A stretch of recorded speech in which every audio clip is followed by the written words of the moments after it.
like half of a district with an earthquake. Yeah, this is very true. Fun fact: wizards don't get earthquake.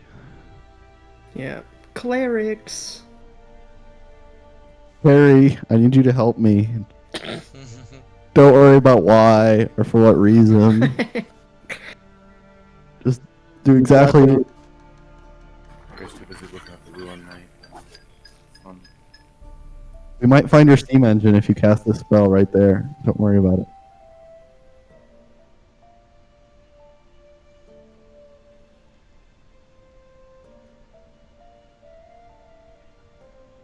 Oh, it opens fissures? That's kind of cool.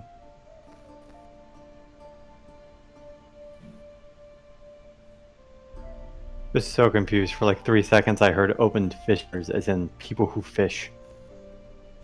Like, that's a fucked up spell. That'd be a very strange spell. Very situational. Really fucked up. Sorry guys, just give me one moment.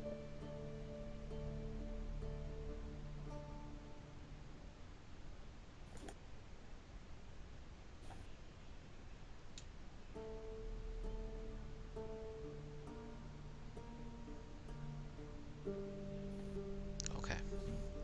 Well, while Calarian is getting... I'm here. Hey! Didn't see you jump in, sorry. Just fiddling around with other settings. Perfect. Well, now that everyone's here, we can begin.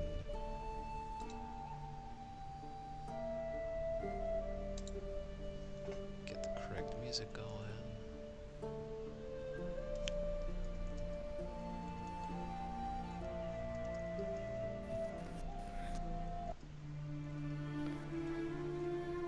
Okay, so welcome back everyone.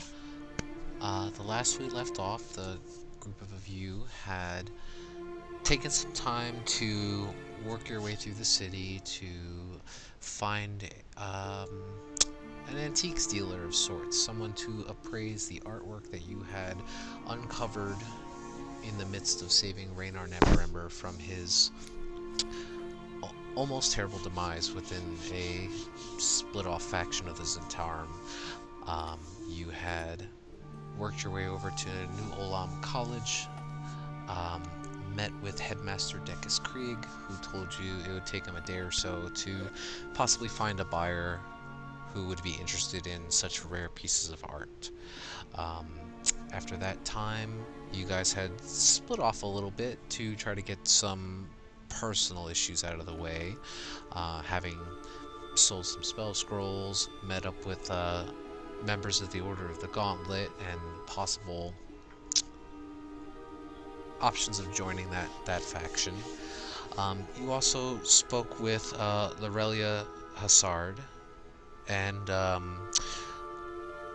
upon a brief discussion, she had offered you guys a small bit of work down in the dock ward, more specifically the Deepwater Harbor, where reports of a young bronze dragon had currently been sighted and patrolling those waters. A few other twists and turns as you guys spent the majority of the day waiting for additional repairs to be done on your manor, and you had all gathered eventually back for the evening for a meal to finish discussing your next plan of action.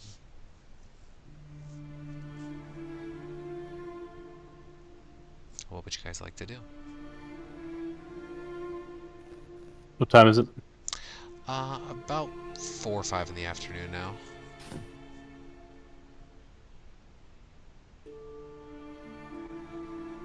Probably too late to go out and do anything. I mean, anything of substance. Yeah, I think tomorrow we're due back for the paintings. And then it's up to us, whatever we want to do. Now that we're gonna go talk to that dragon. Oh, yeah. Yeah, Sounds dragon. good. Okay, so unless there's anything you guys wish to do before the evening is out, we'll push forward into the next day. That is fine with me. Wonderful. Uh, as the evening draws to a close and the rest of the Roofers Guild leave for the day, you watch as one of them approaches you, Calarian, and says, "Well, we've done everything we've needed to do here. We're gonna go on and pass it off to the next guild so they can get started. Y'all have yourself a great one." And he heads on off with the rest of his crew. But rest does come to each of you, so you all do get a full night's rest. Relatively quiet and peaceful. The evening spring air is enjoyable, especially with now the more enclosed and properly housed building that you guys reside in. Morning comes to each of you as you awake again to another delicious smelling breakfast, and you guys can all head downstairs and discuss what you guys wish to do for the day.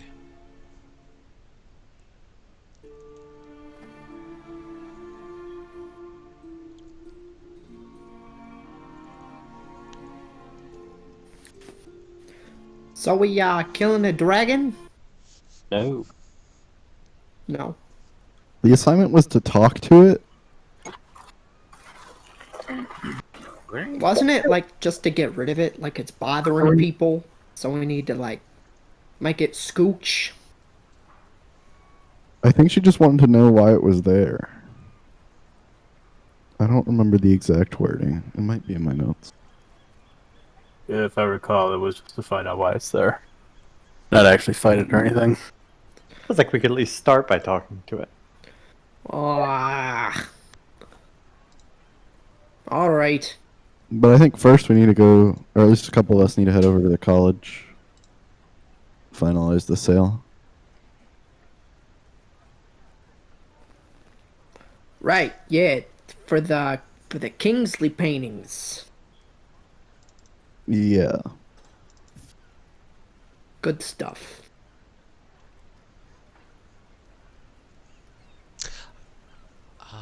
As you guys are discussing this and having your morning breakfast, a message pops into your mind, Talum, and it's the familiar voice of Dekis, who says, "Well, Mr. Jellum, I'm pleased to inform you that the Gassalanter family has taken interest in your artwork, sending someone by to collect." Cool. I'll just reply, we'll be here. And if it is a spell I can reply to, I'm not sure. Yeah, you say it out loud into the air, and you get the sense that response had made its way to its intended destination, but you get no further response from that. Good news, we don't have to walk all the way to the Bard College. They're coming to us. Oh, did he do that thing where he talks into your head? Yeah, I hate that. good to know. I'll From him telepathic- specifically. Oh, yeah, I'm like, I'll telepathically speak to Ava and be like, oh, you mean this? Some are more welcome than others. I'll smile. So it seems like if we just wait here for a couple minutes, we'll just be able to head straight down to... I guess we have to stop by the Blackstaff, because she said she would cast some spells on us to help us go underwater.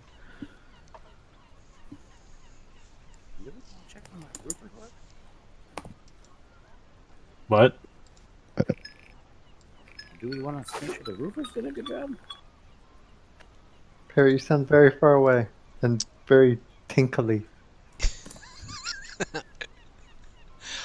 He said, "Do we want to see if the roofers did a good job?" But yes, he is quite distant.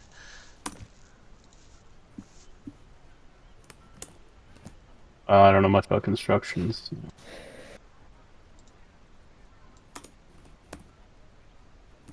Feel free to take a look if you want, Perry. but I don't know anything about He's probably construction. the most qualified of us. Yeah, feel free to make an investigation check if you like, Perry. It'll take you some time to give the house a once-over and inspect the quality of work. Or what check? I disconnected. Oh, a investigation. If you're taking time or if you're just doing a quick assessment, you can do a perception check, your choice. Okay. He just kind of walk out and just give it a once over, like, it's pretty good. Yeah. Yeah, and to the best you can tell, I mean, everything that was damaged or broken, as far as any wood sidings or plaster on the walls or the roofing itself, as you kind of make your way up to the third floor and look at the rafters, it all seems to be very well sealed, and you're not getting any drafts or anything like that. It appears to be well done.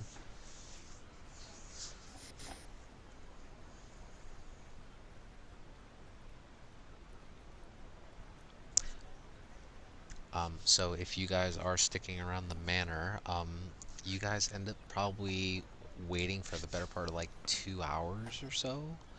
And during that time frame, you do see another group of mostly human men and a couple females that are currently now working with the Stonecutters and Masons Guild that are just in the process of relining any of the outer foundation and parts of like the interior fireplaces and things with brand new stone that they had previously, spent time carving and preparing so that they can set in place with mold and plaster and mortar. And So how long would it take me to get to the Gauntlet Guild Hall? probably about a 25-30 minute walk. All right. Suppose while they're waiting for them, I can go there. Sure. Yeah, easy enough to do. Um, are you going by yourself? Yeah. Okay. Yeah, go ahead and just roll D100 for me.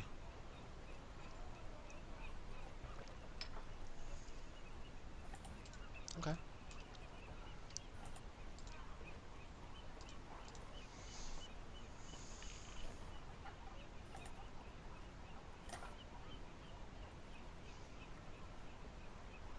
Okay. Yeah. As you're making your way out, in the middle of the spring morning here, the various shop vendors and things that you are now starting to get familiar with are out and busy as normal.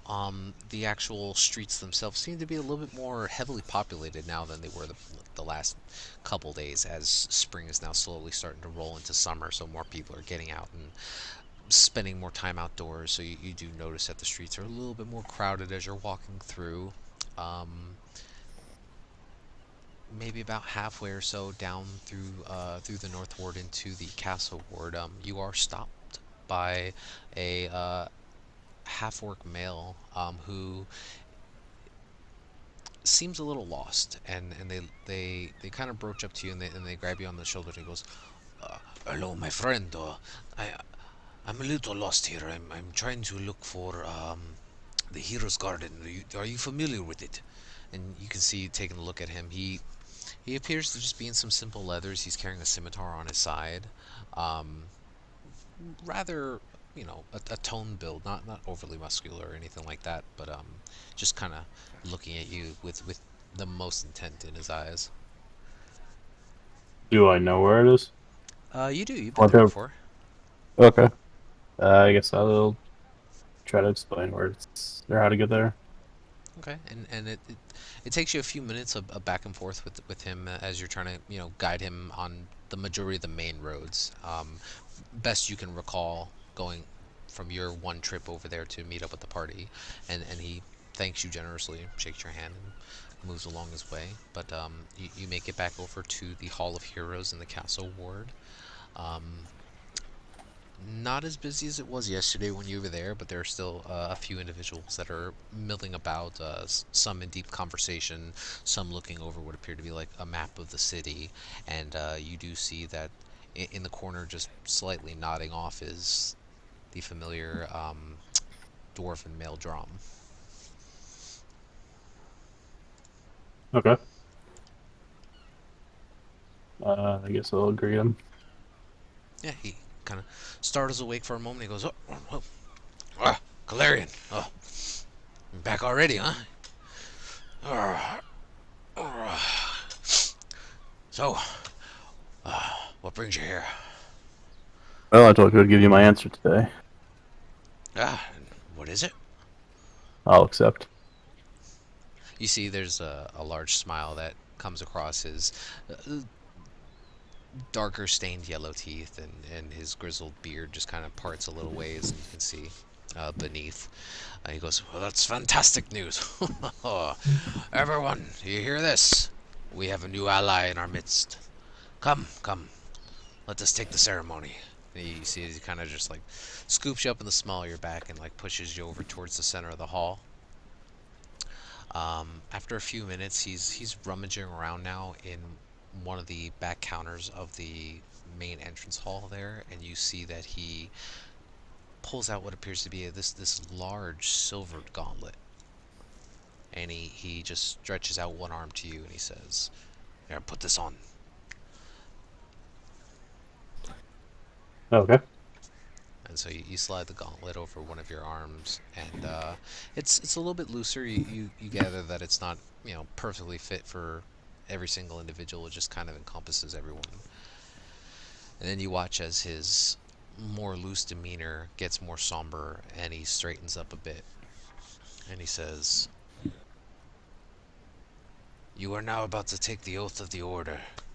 And let it be known to all those witness here today that Calarian will be joining us. Please repeat after me." And then, obviously, you don't have to repeat this, but he says, "I am a weapon against evil. My faith, my sharpened edge. I will strike down those that do evil, and wisely counsel those that would start down its path.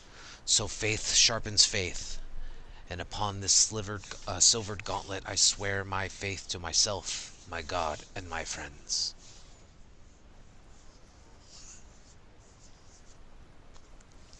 Can we just see my repeat it after him? Yeah, absolutely. And after which, you do see that the few people that were in the process of conversing other things, that they had all stopped to look and give recognition to you as you take this oath in front of them. A couple of them have gathered around you, and they all start clapping, cheering for you. And Drum just kind of steps down next to you, and he says, "It's a great honor joining the Order of the Gauntlet. I guarantee you that. I'll take some time to look up some work that I think would be best suited for you and suited for the guild. If there's anything you need in the meantime, just let us know." Will do. "How are things going with the manor? Repairs going well?" I just finished the roof, but going on to the next thing. "Wonderful, I'm glad to hear it. You doing all right with coin?" Definitely gonna need more. A lot more repairs to do. "I understand. I'll see if I can pull up some work that'll pay out pretty decent for you. How's that sound, huh?" Appreciate it. "Wonderful. Well, like I said, if you need anything, just stop on by." And so, from this point onward, Calarian, should you choose to, you may take the rank of Cheval, or Cheval, however you want to pronounce it. How do you spell it? Chevall.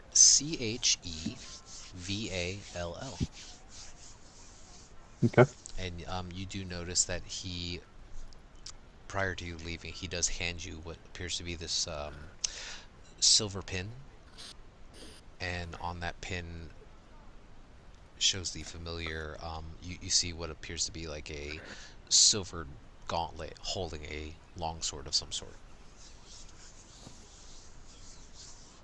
Show this as a way of showing that you are a member of this organization. And if anyone gives you any lip, just send them to Drama.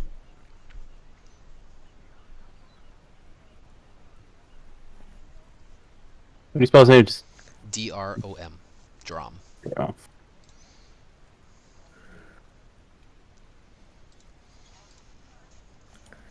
Okay.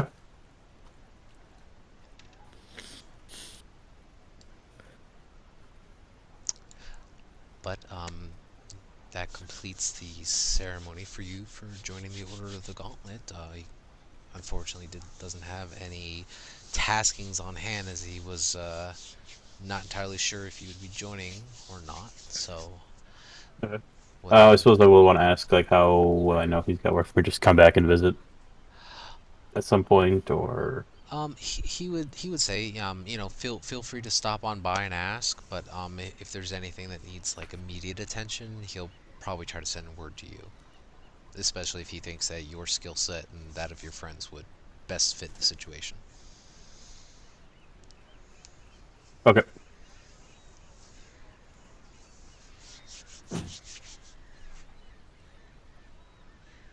But with that, you are free We're to head on. done with that. I'll head back. Okay, yeah, easy enough to do. It's a pretty casual stroll for you, actually. Like, whenever you're walking specifically through these streets, not out of fear, just out of uncertainty. A lot of people seem to give you a lot of leeway as you pass through the streets, especially because you are a larger individual and in full armor. So you do see that there usually tends to be a berth around you to give you clear passage as you travel. It's pretty unimpeding for you. All right. I'm still wearing that gauntlet. Like, is that like a permanent piece No, no, now, or no. the You're not. decorative thing? No, it was a ceremonial gauntlet that you would wear as you were Oh, taking the oath, kind of like, raise your right hand. okay. So it's taken off afterwards. Correct. They took it back. Okay. But that's why in its place they did give you the sigil for the Order of the Gauntlet. Okay. So feel free to mark that in your inventory. But yeah, within the hour you make your way back over to Triskel Manor. And I would say within about that time frame or so, while he is out, the rest of you, as you're kind of lumbering about waiting, you do see that a human male, he does approach the manor, and he addresses himself as Jashin, and he says that he was sent here by Dekis to retrieve the artwork for the Castellanters, and he provides you guys a satchel with 600 gold pieces. That should help. Yeah. So whoever has the pieces of artwork can remove that from their inventory, and you guys now have a 600 gold.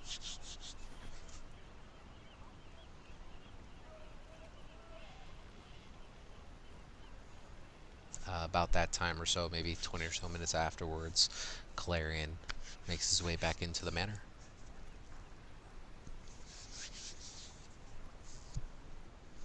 Calarian, this might finish up the repairs. What do we got? 600 for the paintings.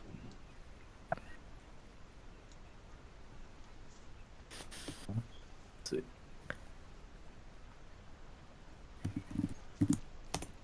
Let me do some math here. Continue without me. Still fairly early in the day. I mean, what do you guys have planned for it? What are you guys thinking about tackling or doing? I'm thinking we track down the dragon, but it's up to the rest of the group. I agree. Dragon Are it. you sure we can't hit it with a hammer or something? Yes. Probably each. But yes, that 600 gold would give us enough to have 45 gold left over to finish every single repair that's left. I mean, Ava was the contact. Maybe we should toss it her way.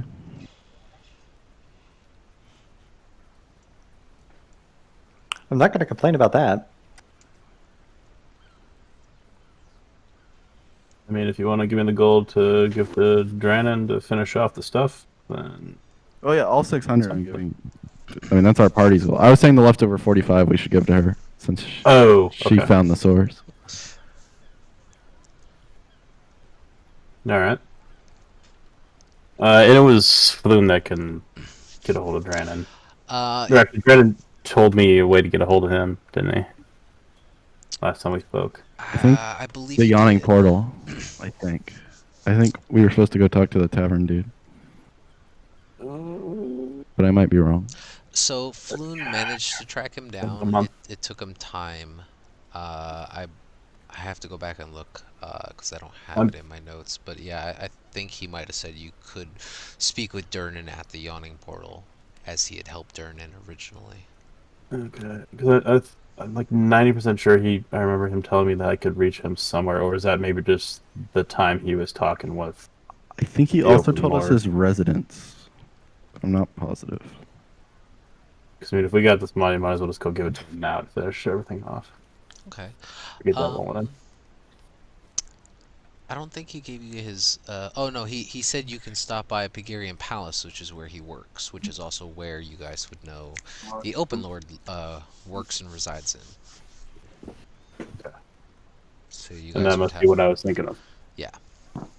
So he said if you guys were trying to find him and you couldn't find him, you could probably swing by Pagarian's Palace and see if he's there, or there would be like an advisor or something that would know how to reach him for you. Do I know where that is, or would I need like Tizio to help? You'd probably need Tizio to help, but I mean it's. Let's see here. Yeah, because I don't. It's not a place that you would have been to for any particular reason. Most people don't walk in through the city capital without reason. But Tizio would know its whereabouts in the castle ward. It's actually, you guys would have seen it as you guys had traveled along the coastline and up the mountainside when you guys had looked for the Monk Column. It's the. Let's pull you over to the map so I can show you.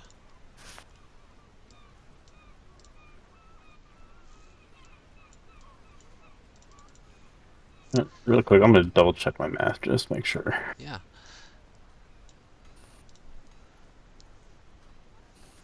So, Pagiron's Palace is where the Red Arrow is, which is directly bordering the mountainside of Mount Waterdeep.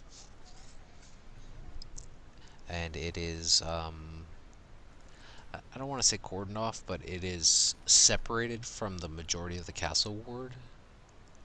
You guys would have seen it from a great distance as you guys were hiking your way up the side of the mountain. Um, it looks beautiful, especially from the distance that you had seen it. But none of you, I would say, have probably ever had a reason to be in there.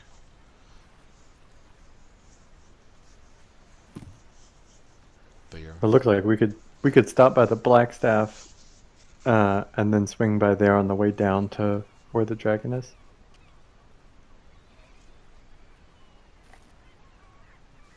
Sounds like a plan to me. Yeah, sounds works for me. Makes sense. Yeah, let's do it. perfect. Okay. I got my hammer just in case. You won't need your hammer. Okay. So who would like to lead the way over to Blackstaff Tower?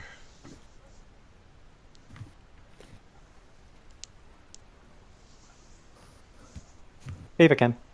Sure. Go ahead and roll a D100. All right.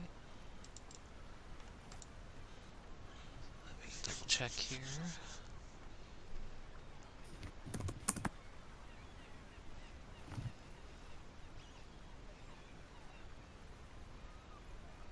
Okay.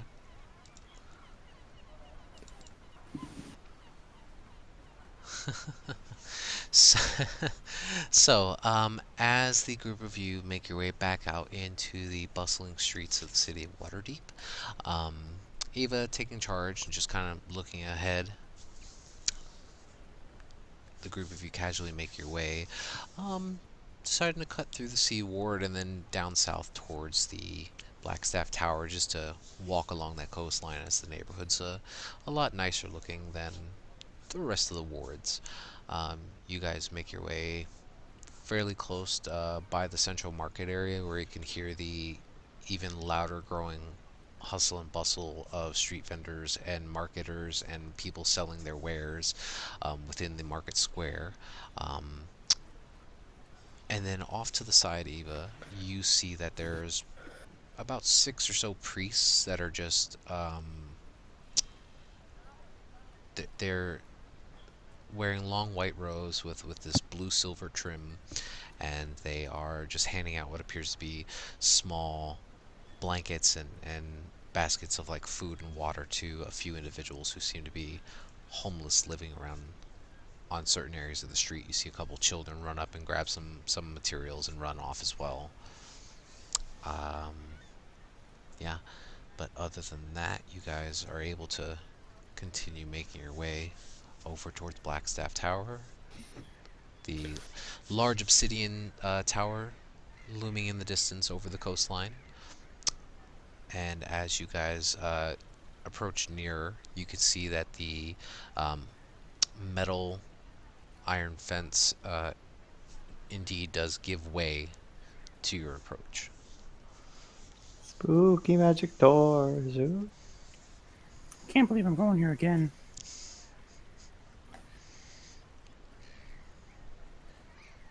Hello. So as you guys enter into the main courtyard, it is once again bustling with a large number of students and teachers, for lack of a better word, as they sit in small pods and they're instructing one another and telling you get that familiar sense washing over you once more. And you spend a moment just gazing out amongst the courtyard and the various different flowers and shrubs and greenery in the space. And as you guys look over towards the tower itself, you do see 2 large wooden doors, seemingly not there previously, but now have appeared, swinging inward. Is the courtyard still empty? No, I just said it wasn't. Oh, sorry. It's okay. Full of kids and bushes and flowers. I heard the bushes and flowers. I missed the kids part. Yes, it is again populated with people. But the large double doors to the tower seem to materialize without your guys' real recognition at first, but they do swing open for you as you guys stand there observing the individuals in the courtyard.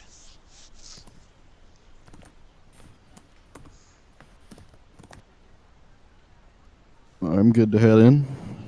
Gabe will walk in. Onward. Okay. As you guys step through the familiar archway of Blackstaff Tower, that same sensation of being pulled from one place and jutted into another, momentarily catching you all off balance as you guys find yourselves now situated within the center of a large, inviting lobby of sorts.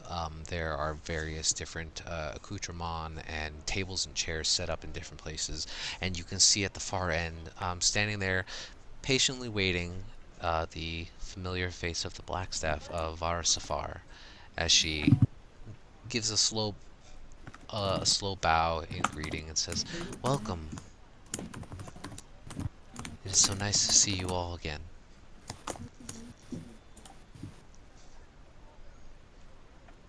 Yes, we're hear about the dragon. A small smile creeps across her face as she says, "Ah, yes, Lorelia did tell me she mentioned it to you. Please, have a seat." And you watch as she motions her palm upward and just kind of waves it out in front of you all. Some of the chairs, they slowly start dragging themselves towards you guys in a small semicircle.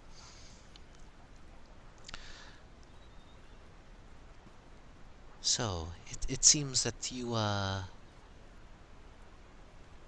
been a little curious, as we are, about this dragon that seems to be working its way into the Deepwater Harbor.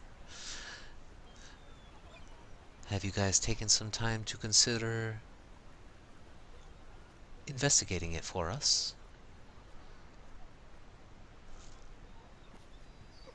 Yes. If That's this the pays plan. right. Wonderful. Well, to that case, I guess I can provide you with the information we do have. It seems that somewhere within the Deepwater Harbor itself, there have been rumors of this younger, bronze-looking dragon that has been keeping some of the Triton workers at bay as they swim around the waters. For what purpose, I do not know. It is seeming to scare quite a number of individuals, but it has not caused any harm to anyone that we can tell. And as you Uh, know, yes, Has it tried to attack anybody or do anything? Communicate? no, it does not. That is why we are unsure of its intentions. Generally, metallic dragons, normally they pose no threat to anyone, but however, the city guard is most unpleased with a dragon amidst its waters. She pauses for a moment. She just kind of like spaces out for a second, and then you watch as her irises flash from like her normal hazel color to a bright vibrant blue and then back again. For those of you who are not familiar, the Deepwater Harbor is surrounded between the Stormhaven Island and the Deepwater Isle. It's a pretty well cordoned off area of the city, and generally the dockmasters and the city guard keep it under heavy watch. So to have a creature such as this roaming its waters without any knowledge of its reason for being there can pose worry to the city itself. But before the city guard take any threatening actions on it, I would rather try to speak to it first and see what it wants. See if we can appease it to either leave the area or maybe find out what it is looking for and see if it will cause any harm to us. Would you guys be willing to investigate the dock area and speak with any witnesses you can find and possibly locate the whereabouts of said creature?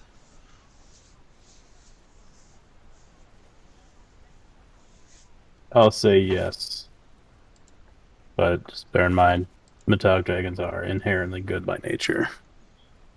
I most certainly agree with you. I see no reason for it to bear any ill intent to us unless we bear it ill will first. But Damn with it. but with that, and you watch now as she reaches into her pocket and she pulls out what appears to be these small crystals that are ranging in a various colors from like blue, red, yellow, green, and she sets them down in a small circle in front of the group of you, and you watch as she mutters something briefly, and then the crystals vanish, and in their place appear six powder blue liquid vials. Like they're these crystal vials with this powder blue liquid within it. And she, after she's done muttering her incantation, she looks at the group of you and she goes, once you have a good idea of where this dragon may be, if you need to communicate with it, this might come in handy. This should allow you to roam the waters of our fair city for a number of hours without the need for air. So it's not knockout serum. No, my young friend, I would never ask you to take such a thing.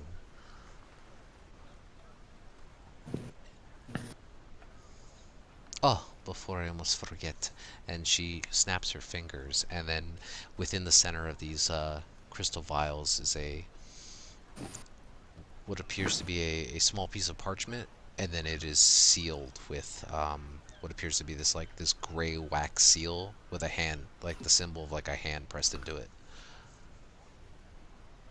Um, should any of the city guard or the tritons in the waters pose you any trouble, just present them this. It should withstand any of the normal elements, and this should give you just cause to be roaming the waters.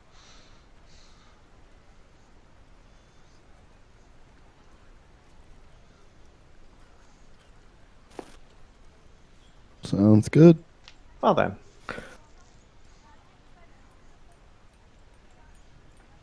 Anyone for a swim? Let's. Hmm. I suppose. You might just sink, Perry. Yeah, I was just thinking that armor and stuff. Kind of. So, drown first, knocking us out by fake serum. Well, if you wish, I can take one of these first to put your mind at ease, young one. I'll just be on my way. I do sincerely apologize again. It was out of my control. I was not here when it happened. Please do not think the tower ill will against you. It is merely looking after our best interest here.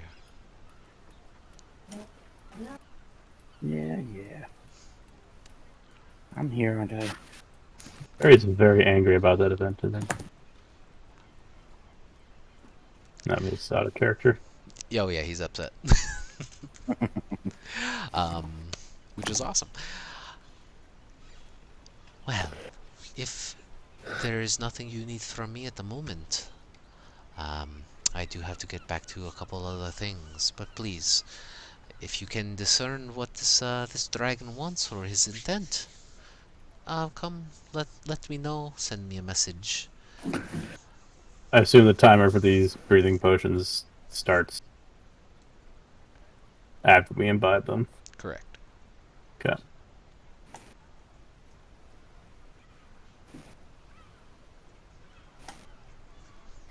Ava will take her potion and head to the door. Yep, and as you stand up, the chair slides out of the way for you, and you can see that the single, this time, it's a obsidian colored door. It just opens up away from you, with no issue. And you watch as Ava kind of steps through and just vanishes. I'll follow her. Okay. As you all gather your belongings and the assortment of potions before you, you make your way through the large doorway, and you find yourselves again thrusted back out into the familiar courtyard with its calming breeze and warm sunlight trickling upon your faces, as if nothing had ever happened. The metal fence around you parts way, and you guys find yourselves easily able to leave the building if you wish.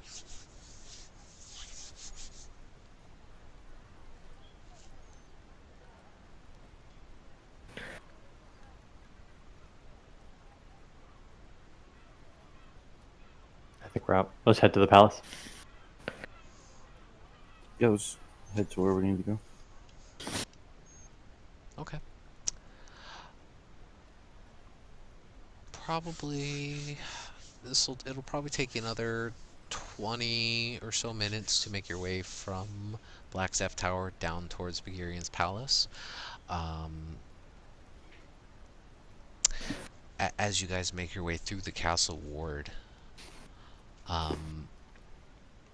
the changes within the architecture of the wards themselves is quite astonishing. You can see that, where you're going from like older Victorian in the C ward to slightly more I don't want to say modern, but you instead of the older woods and large decorative archways of the Sea Ward and where they, overemphasize the minor details, you see that the Castle Ward is a lot more streamlined. A lot of it is more stone structured based, with more minimal wood.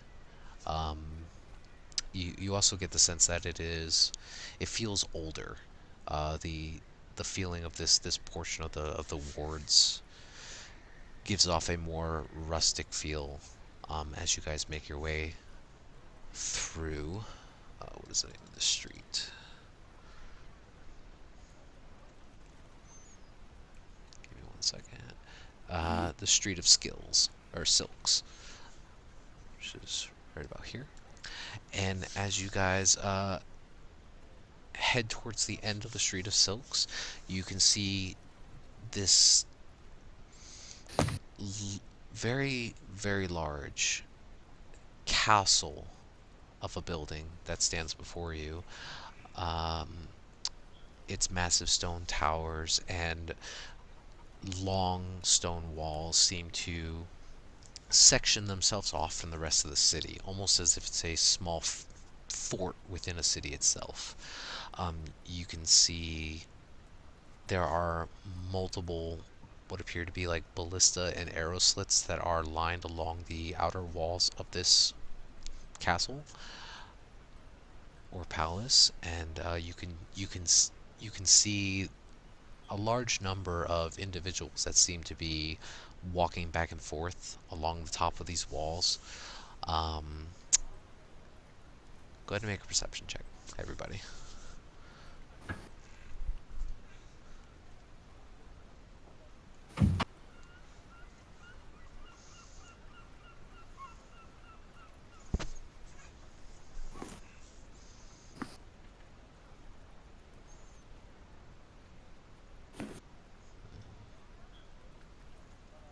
Okay. Um, yeah. So, taking a look at the palace itself, it is extremely well maintained and well manned. Eva, you and Ellis would probably almost instinctually look at the palace and say, okay, where are the entry points and where are the guards? And you can see that currently there only appears to be like one solid main entranceway, which is like right about next to one of the larger towers here. And it is currently manned by what looks to be like four individuals that are wearing, not similar to like the City Watch, but these individuals seem to be wearing full plate armor, and they are each carrying a longsword and a shield. And upon closer inspection, as you guys are maybe like 100, 200 feet away or so from the palace, just kind of staring at it in the middle of the open, you can see that the crest of the city of Waterdeep is emblazoned on each of the sword or the shields.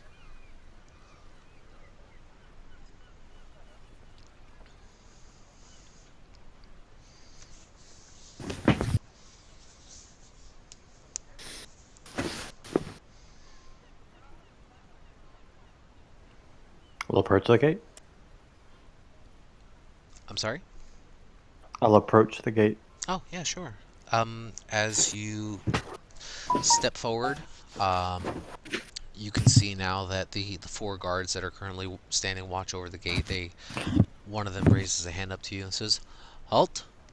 State your business, please." I will halt. "You there, state your business." We're here to see. She'll turn back to Clarence. Who are we here to see? Brandon. We're here to see Dranon. Who is this Drennan you speak of?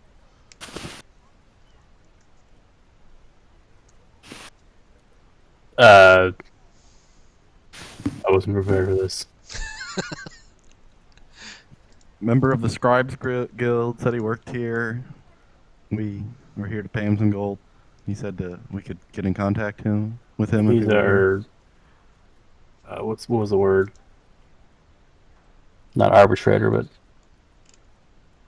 He is facilitating a transaction for us. He's in charge of all of our, he's setting up all our repairs and stuff for our place.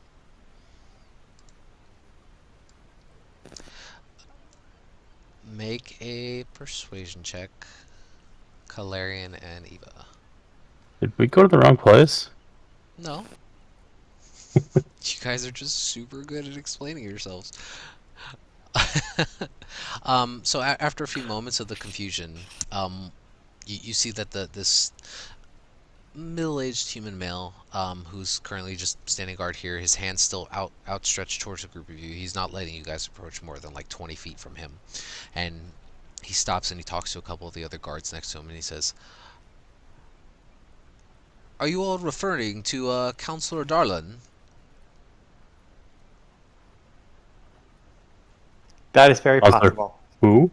Counselor Darlin. Oh no, Darwin. That is Drannon's last name. Did he ever tell us his last name? He sure did. Well, I guess I'm just bad at this. We're on a first name basis with him. We're good friends. He also said that he was an advisor to the Open Lord.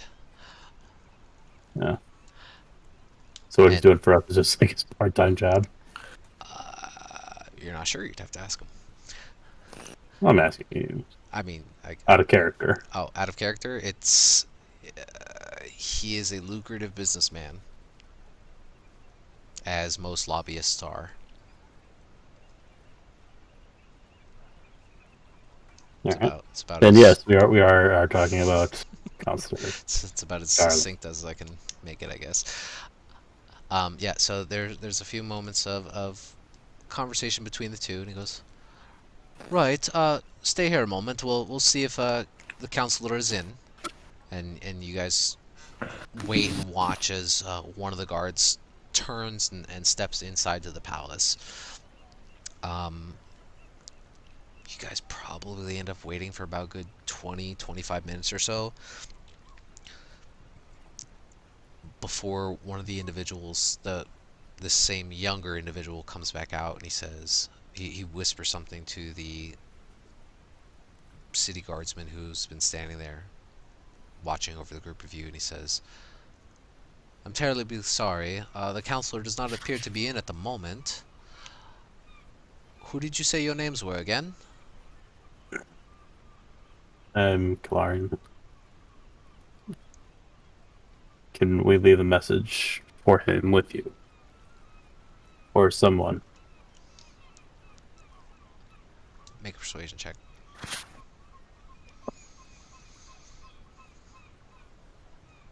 No.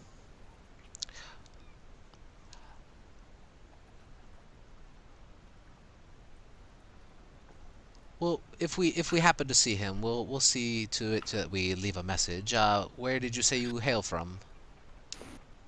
Rose Skull Manor. I understand, right. Well, if we see the counselor, we will make sure to inform him that you had stopped by. Unfortunately, without any official summons or request from the palace itself, we cannot let you enter our area. You understand, the Open Lord does reside here, and well, I must say that we certainly don't know you. But Fair, I suppose. if Mr. Darlin is indeed an acquaintance of yours, I'm sure he will vouch for you once we find him. Until then, I sincerely apologize, but you will just have to wait until he reaches out to you. Thank you for your help. For what it's worth, the Blackstaff has much nicer waiting rooms. Oh boy. He gives you this like dirty bit of a look. Doesn't say anything. Good day. Good day. And you just watch as they continue to go back to standing post around the entrance door.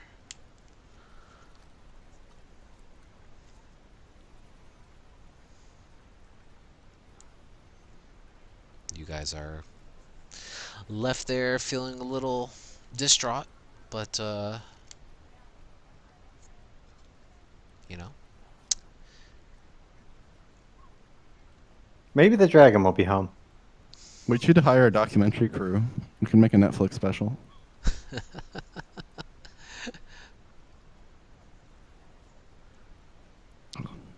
The motivations of a dragon.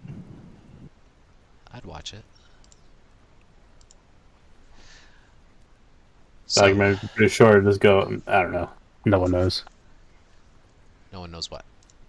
Motivations of a dragon. Uh, Within the party or out of character? The documentary. Oh, right. This is a short documentary. It's all CGI too. So, as you guys stand there a little bewildered within the city streets in front of Pigirian's palace, what do you guys wish to do? I'm probably gonna head to the docks and figure out the dragon thing. Yeah, we need to talk to the dragon. It seems fun. Okay. She did suggest that we talk to the people in the dock ward first. Should we do that or just dive in and hope? I docked them first. We can talk to them first. We're all on the way. Alright, give me 1 second, guys. We should notify as many people as possible that there's a dragon. Yeah, that Oh, would good cause... idea. We could ask them if they've seen any large scaled things flying around. Have you seen a dragon? If so, please point Yeah, us now in I'm the thinking direction. about it. It's probably a bad idea to talk to people around there. You never know. You can always try. I guess... Yeah, I feel like it's gonna backfire on us. Hey, that's what makes it memorable. Okay, so how are you guys tackling this? First up, does someone here actually speak Draconic? I do. Oh, okay. So I would hope the Dragonborn speaks Draconic. Well, Actually, I just had a thought. So, I mean, the Black Stuff said that it's affecting a group of Tritons that are in the area. So it's probably safer to ask if anyone's knows where the Tritons are at. that is a good first step, actually. I think that would probably be a little less off-putting than, hey, you see this dragon in your harbor that's like 10 feet from you? I wish Clarion talked like that all the time. Alright, so are you guys trying to speak with local tavern owners, just the general populace? Are you trying to find like city watch or city guard members? As soon as we get to the dock ward, Ava's just going to start asking every random passerby if they know where the Tritons are, just left and right. Okay. Okay.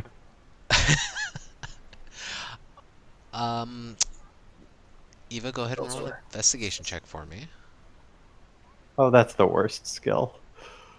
Jack of all trades to the rescue. Still bad. So, as you guys make your way over to the dock wards and the familiar smells of heavy salt and fish and other excrements, it immediately hits your nose, and you guys, it's almost like, you know, transitioning from New York straight into like New Jersey or something, where you can just see like the difference in quality of living, and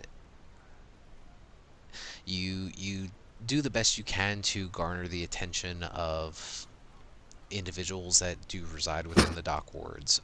You do notice that as you guys are traveling through the dock wards themselves looking for individuals to ask them, a lot of people seem to just either kind of ignore you or not give you the information you're looking for. And then as you press on further into the docks themselves,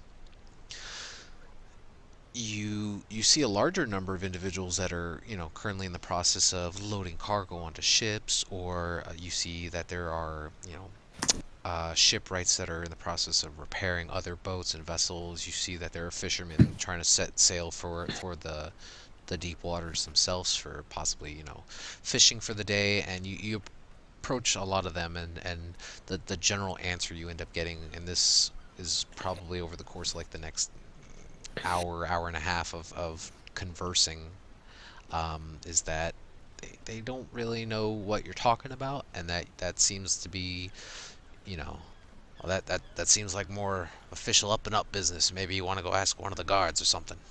I ain't got the time to be worrying about that stuff. And then kind of just brushing you off. Well, if I'd passed a guard, I would have asked one. Fair enough. We'll go look. I'll go look for the guards. Okay. So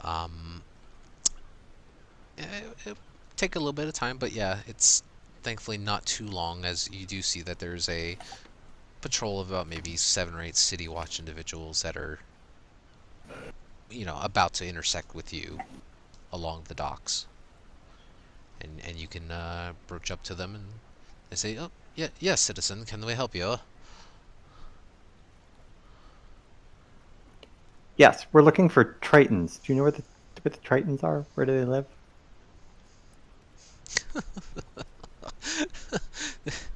Are you serious? Well, I know they're in the water, but whereabouts in the water?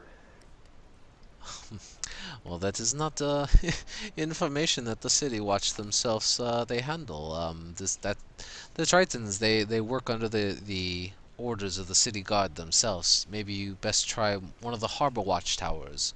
They probably have more information as to their current routines. And you watch as he starts pointing you over towards here, where one of the larger, you can see off along the edge of the harbor itself, is a large fortification looking building, and you see as this gentleman, he points out to you, he goes, "That's the harbor watchtower. Most of the you'll probably find the captain of the guard there, and you'll be able to speak with him, and God's willing, he will give you the information you require." Will we actually be allowed to speak with him, or will we be met with countless bureaucracy? He kind of like looks at you and shrugs, and he goes, "I imagine if you have a purpose of being there, you can provide some sort of paperwork." We do have That paperwork. we can do. Paperwork to the rescue. You would really think that with all these people standing next to the water, some of them would have seen these fish people swimming around in it. But we will go, "Thank you very much for your help," and we leave. Right, stay safe. Keep out of trouble, will ya? Watch out for dragons. He's a little. He gets a little flabbergasted by your statement as you guys kind of like turn your backs to him and start walking off. Generally good Skyrim? advice. I'm sorry. So what is a Skyrim? What is a Skyrim?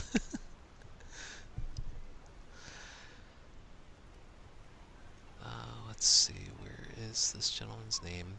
So, with a relative short amount of time, you guys are able to make your way over to the larger single tower right along the edge of the harbor, and it's not an easy walk by any means, especially because you guys are not really familiar with any paths to get over there. But you do see that there appear to be, a number of guards that are stationed outside one of the barracks buildings, and you are able to approach it, and they go, "Good day. Are you guys lost?" We are not lost. We have this very official looking piece of paper, and she will hold up the parchment scroll that we got. Right? And he kind of reaches out in a kind of gimme gesture. So I hand it over. Sure. He looks around at it, and he sees that there's the seal on it. He says, "Right, just give me a moment, please. Come inside." And he kind of ushers the group of you inside this larger foyer of what appears to be, in the best I can describe it, like a military barracks. Like the entirety of this construct seems to be that of, it's very simple and simplistic as to it is large rows of beds. There seems to be like a separated area for like a mess area for eating, and you see that there's a large number of city guardsmen that are wearing the traditional browns and greens and deep yellows of the city of Waterdeep, and you watch as he ushers you in past a large number of these barracks rooms and into the back end of the building where there is a larger office space, and within there you see that there is a human gentleman that is currently in the process of scouring over some paperwork and taking notes, and he rolls up a piece of parchment, hands it off to another individual who just walks out in the opposite direction of you guys, and he goes, Captain, sir, these gentlemen here and lady, and he leans forward and hands over the parchment to the captain. And there's a brief minute pause as he kind of looks at it and he rolls his eyes, and then he unfurls the parchment. He starts reading it. Sits there and mumbles for a moment. Give me 1 second. I'm gonna find the correct name for this guy.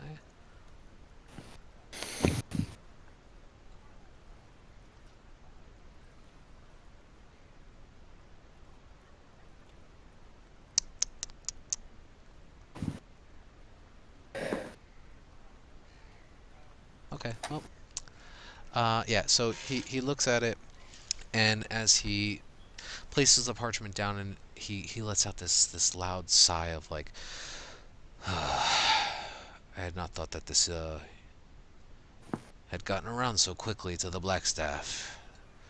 She always likes sticking her nose in places. Nevertheless, I am defender of the harbor, master of the North Towers. My name is Siegfried. What is your names? Rivandra Villaris.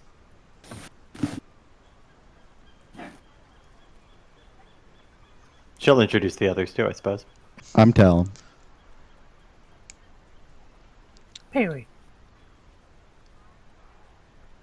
It is a pleasure to make your acquaintance.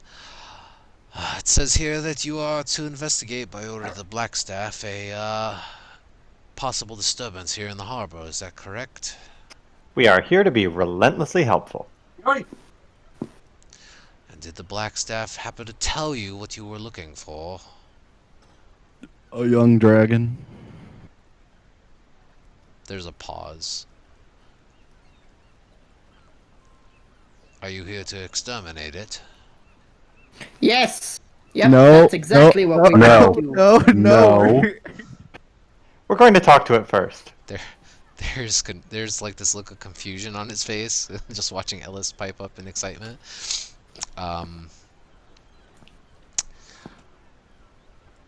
Well, you see, we've been having a bit of trouble here for the past few days now. The Tritons report that they, I don't know if it's a dragon necessarily, but the Tritons have a inkling, a very grave suspicion that it might be. It's been swimming around in the harbor. It's been, from best my guard can tell, it's been, what is the word? Oh my god. Plundering sunken ships that have been resting at the bottom of the harbor for quite some time. Not entirely sure if it's trying to make a home there or if it's just seeming to find whatever treasure it can in the midst. We here with the city guard are just trying to give it as wide of a berth as possible, but it hasn't caused any harm to anyone yet. Thankfully, no one has been put out by any of its treasure hunting. Nevertheless, it is causing a bit of a gap in our security with this thing swimming around in our shores. We are trying to keep our distance, but who's to say that that dragon is not there to ensure any third-partied individuals are using it as a decoy to slip into our harbors unnoticed.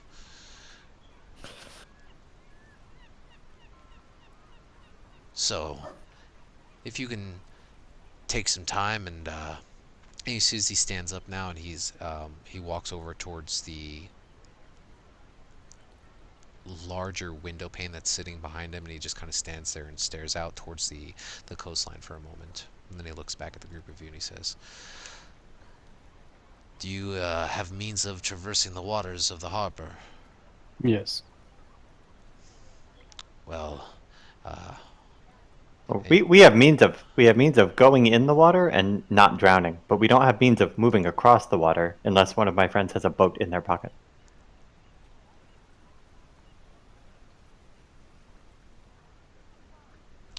well, if you guys need a small boat, I'm sure the guard can provide one for you to travel around the harbor and search for any clues. And you watch now as he steps back over to his desk and he unfurls a large piece of canvas, and on it you can see a very detailed map of the harbor with all the different dock names and different locations of the guard towers and stuff. And you can see that there's a number of X's that are on this map, and he points out to them. He says, "These are the past couple locations in which our Tritons has reported this large entity has been traveling around in the waters. If this assists you in searching for this individual or this beast, what have you, then please, by all means, burn it into your memories." And you can see that there is about 3 different sighting locations, about right here, here, and here. Yeah, absolutely. So you guys can take a moment to kind of look, and you notice that there's a bit of a triangle of sorts in the vicinity of where these sightings were.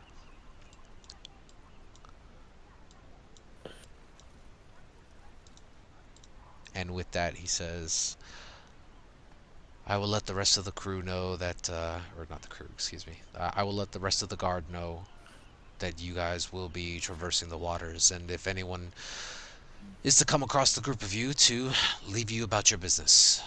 I greatly appreciate you stopping by here first and letting us know.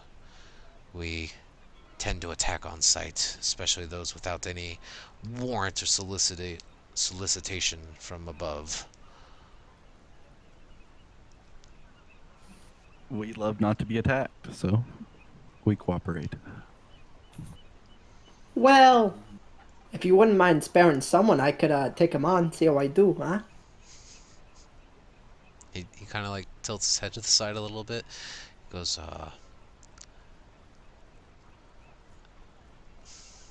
make a persuasion check.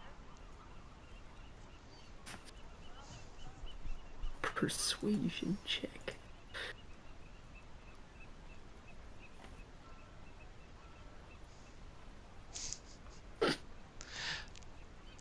He goes, "I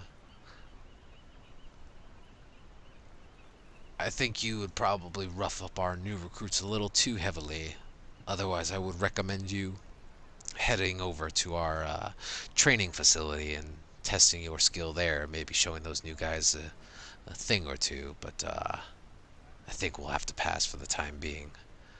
You seem a little too happy." Yeah, that's all right. Another time then.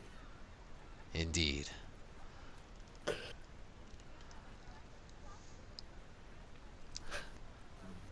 I smile and then turn around and drop my smile. Aww. But with that, I mean, Captain Siegfried provides you guys with some basic intel of where this possible dragon has been sighted. He's unable to confirm the color of the actual beast, as it has been within the darkness of the harbor waters themselves. None of the Tritons or City Guard have reported the beast being on the land. And he just kind of like he you gather the sense that he's like acknowledging the request from the Blackstaff, but at the same time he's not being unhelpful. He's just not being 100% helpful. He's just like giving you the basics and saying like, go figure it out. Well, we've got a boat and a map, so let's go.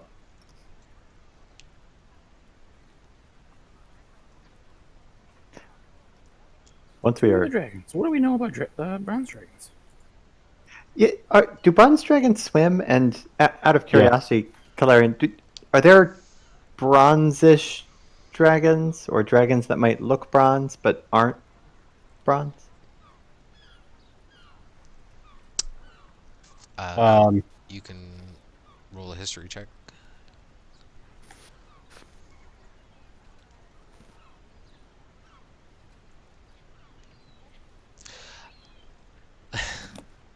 Unlucky. Uh, Perry would probably use bountiful luck, I imagine. Yes. Awesome. Yes.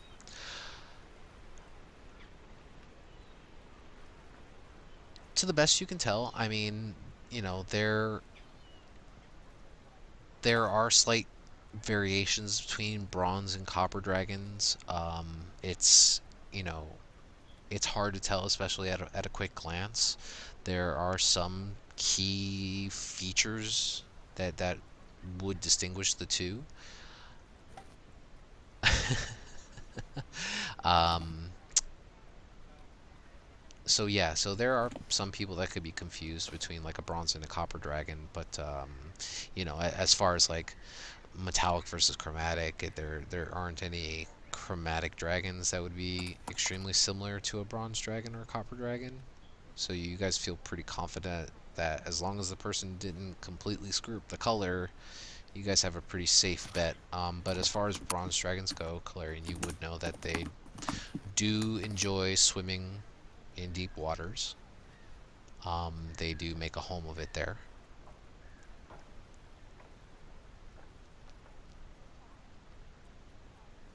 Fair enough.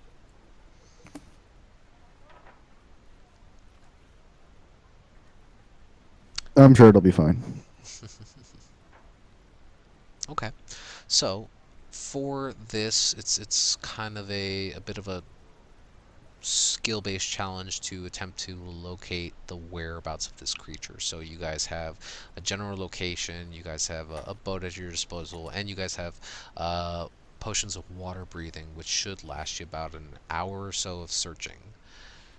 So with those things as your baseline, what other things are you guys going to try to do to kind of give yourselves an edge in locating this creature?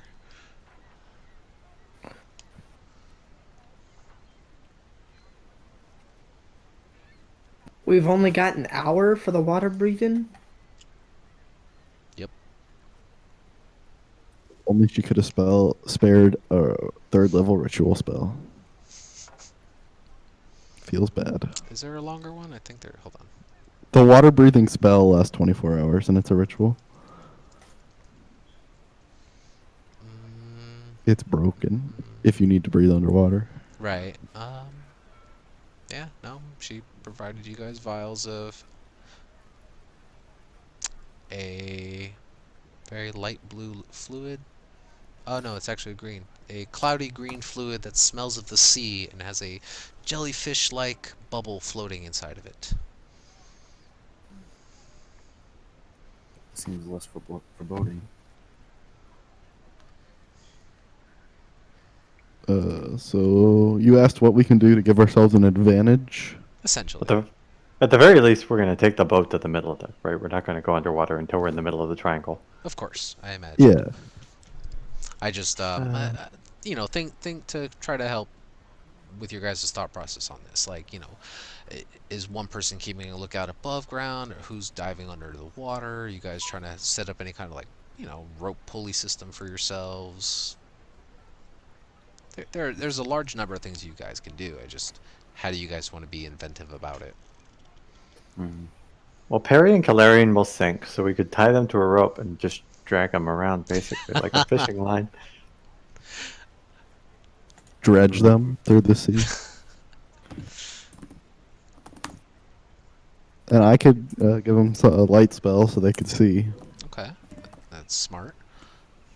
Tizio, If any I- ideas?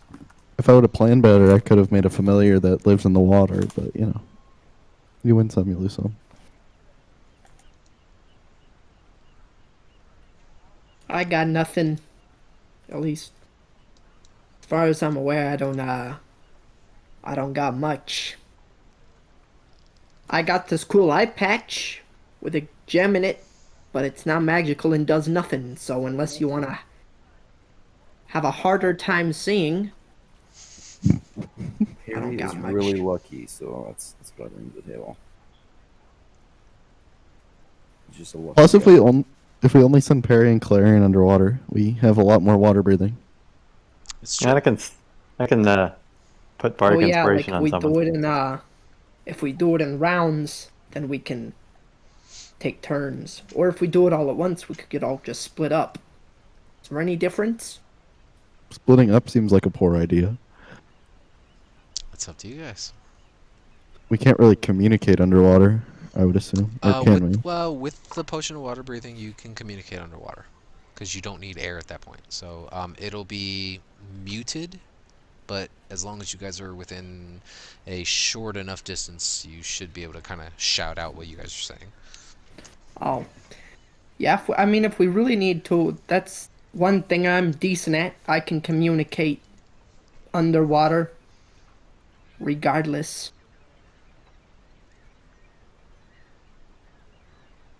What if, like, Clarion, Perry, and Ellis went underwater and the rest of us watched from above and helped move the boat?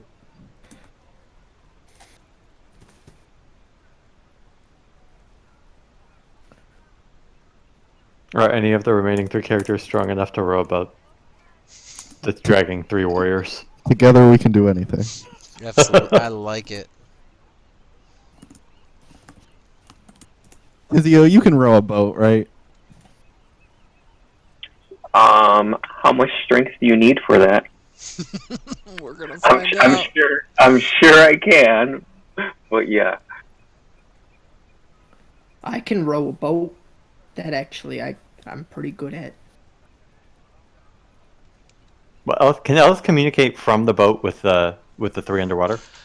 I'm like I Not- said, if he's sticking his head probably underwater and shouting at you guys, No, he has this telepathic thing, right? Yeah. Yeah, it only goes for like a few meters. It doesn't go very, very far right now. So, Oh, okay.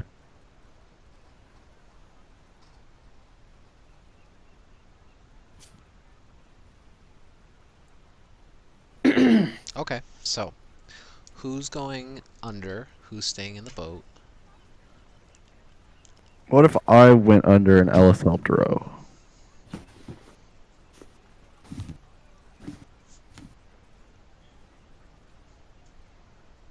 I mean, I'm down with that. Okay. So Ellis is staying up top. Talum's going underneath. Who else is doing what? Harry, Calarian? Figured I'd go under. We need Calarian. He's non-negotiable. I don't know if Perry would do that.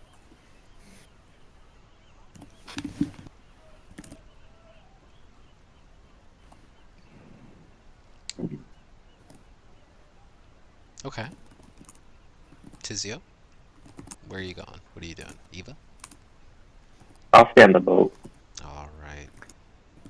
Well, if Perry's staying, Alice, it's you or me.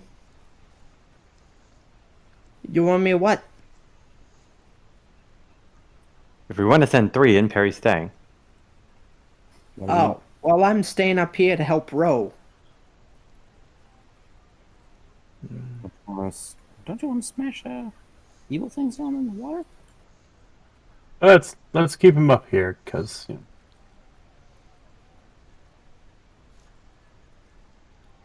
don't want him to type whatever he sees on sight.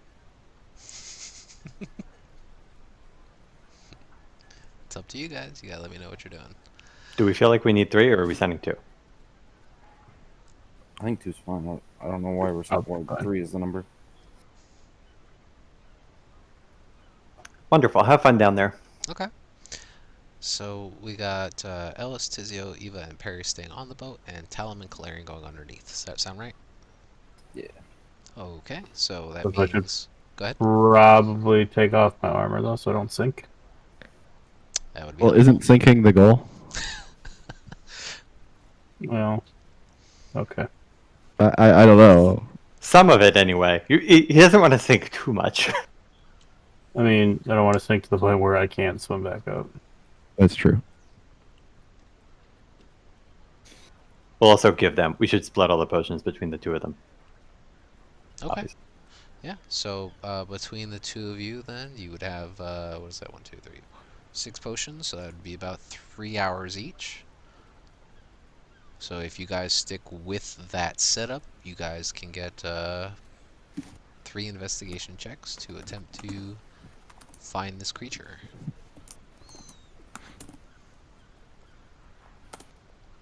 Who would like to start the first hour of searching? I good. can. Oh, okay. That's fine.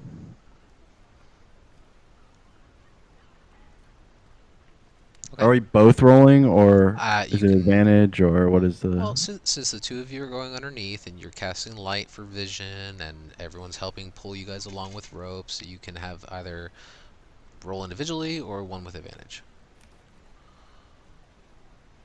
Very nice.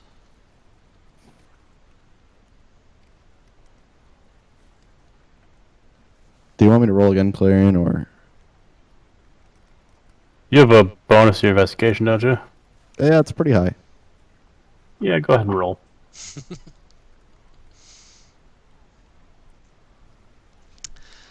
So, as you guys set out, let me change the music a little bit.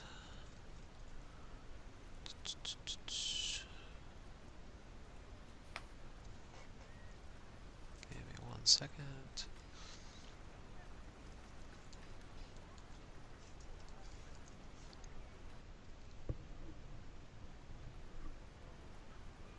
Okay, so as you guys set out into the middle of the deep water harbor here within the city,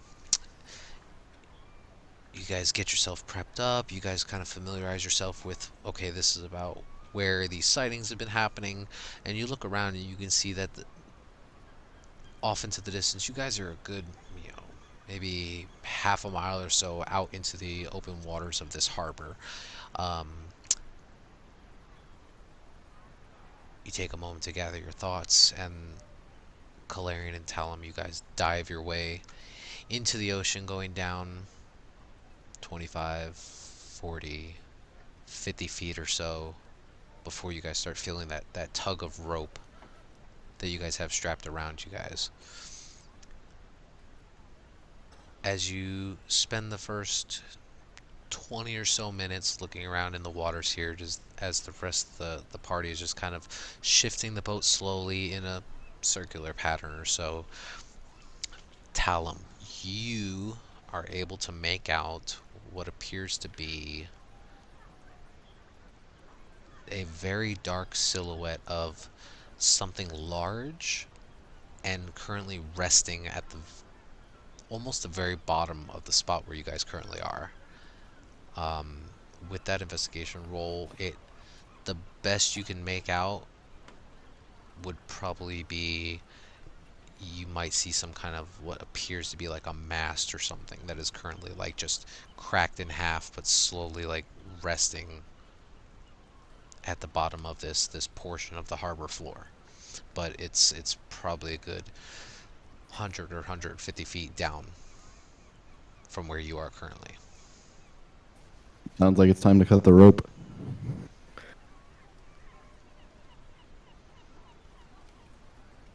Is that what you do? I mean, seems necessary. Okay. Clarion, are you good to cut the rope? Do we not have enough rope to kind of, lower me down? I mean, I have rope. I don't know how much rope we have in the party. Well, because I have rope. every pack has rope, so Yeah, I was gonna say we can just tie them all together. yeah, we should have like 300 feet of rope. Okay. Yeah, if you guys have enough rope to tie together to do that, should be And enough again, for... we run into the issue of, we cut the rope, I sink, and then I'm stuck down there. True. I mean, I know I have a thing of rope, so if other people have rope, we should be able to get down there I have rope. by making it long. Okay, so that's 2 things of rope. Who else has rope? I have rope. 3, Have rope. Harry has 4. rope. Everybody? Okay, so that's if you divide that by 3, that's or by 2, that's what 150 feet. Yep. Yeah. So yeah, so you kind of come back up and you say, hey, we saw something, but it's way deeper. So you guys start tying off the rope in longer lengths, and you dive back down underneath, and you start making your way further down underneath, and still keeping your light spell up. You start swimming more hastily towards the direction of this large silhouette that you saw. Um, as you're now getting much closer and much deeper, you know the sound of the water pressing upon your ears is a little unnerving, and We forgot about pressure. mhm. Hmm. um, We're not all divers. so as you guys get deeper into the darker depths of this harbor floor, you can now see just barely the outskirts of what appears to be this massive ship, um, with 3 different masts and a large crack in the center. It appears to have been the hull itself seems to have been gouged out on one side, and it seems to have somehow taken on water and sunk. Just by the look of it, it appears to be extremely old. You're not entirely sure how long it's been down here, but you do see this ship here. You see that large amounts of coral have begun to grow on it. You do see that there are various different colored fish and underwater species of the like that are, just swimming around, making it a habitat of their own. Um, but currently, at the moment, you're not seeing any other motion. You'd have to search around for a little bit longer.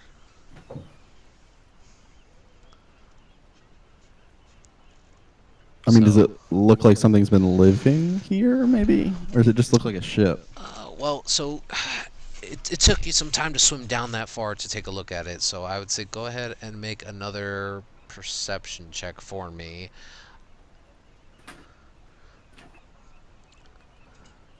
The light spell's negating the advantage on this, or the disadvantage. You can roll again, Claire. Hmm? Are we both rolling, or the I would advantage? say you'd both roll this because you can't really. Oh, it But shouldn't have advantage, but whatever. but yeah, but Clarion has a good roll. So I guess also my other question is: are you guys trying to be quiet about, like, stealthy about this, or are you just kind of just swimming down here? I I don't was know gonna. one is really stealthy in water like this, but I mean, I was gonna ask Claren if we wanted to be stealthy, but I don't really. It wasn't the top of my mind, so. Okay, I just thought I'd ask. so I guess no. Is Alrighty, the answer. I like it better. Give me 1 second. See if this works. I like it. Whoops. Okay, so as you guys float there amidst you guys aren't touching the bottom of the floor yet, because for each of you having about 150 feet of rope or so, you guys are maybe about 50 or so feet from the ship itself, so you're not able to touch bottom currently. But you do see in more detail that it looks like a number of animals have been, or aquatic animals have been living within this shipwreck itself. And with that roll, you do see that within the interior of the hull of the ship, even though it's extremely dark down here, uh, with Talum's light source and a couple of the bioluminescent fish that seem to swim by within the interior of the hull, you do see what appears to be like a quick flash of some kind of yellow that seems to be resting inside the hull of the ship. Those dragons are kind of yellow. You know, there's another thing that's yellow that dragons like, so. But at this distance, you're not entirely sure. You'd have to get closer to find out. So I'm going to go a little bit closer. We're at the end of the rope, right? Yeah, you guys are about 50 feet or so from this sunken ship at the end of the rope. It's just the deep part of the harbor, sorry. Not I mean, intentional. worst case, Calarian, I am not weighed down by armor, so I can swim up and tie the new rope onto it, and we can pull you back up. Okay. We should have a surplus of water breathing potions since we're only 2. Mhm. Yeah, what's your strength score, Calarian? Is it 18 or My what, sorry? what's your strength score? 14. 14. Okay. I mean, so, you know, while you guys are swimming down relatively easy, you guys can go pretty fast. Swimming upward, it's generally considered like half movement to traverse through the water. Um,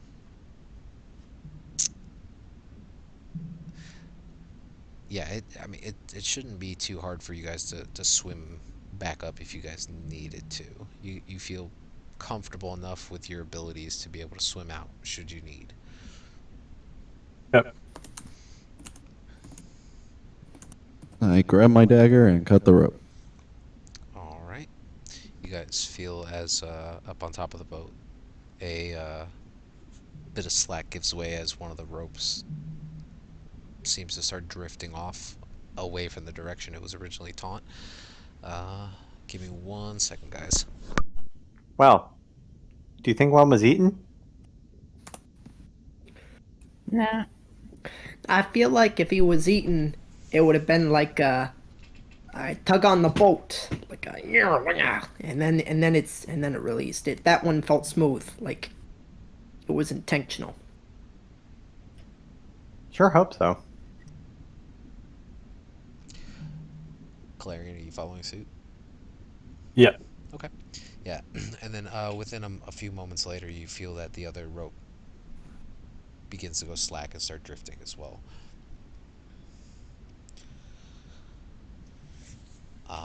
As the two of you start swimming your way closer towards the sunken ship here in the depths of this harbor, we're gonna take a quick break. My dog is whining to go outside, and we'll come back in about 5 minutes or so. Yep. All right, perfect. And we'll pick back up in about 5 minutes or so, guys.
Sorry about that, I'm back. Was I the last one? Haven't heard No. from Galarian. Okay. I'm here. I think we were all waiting for DM. Sorry about that, my dog was needing to go outside. You all good?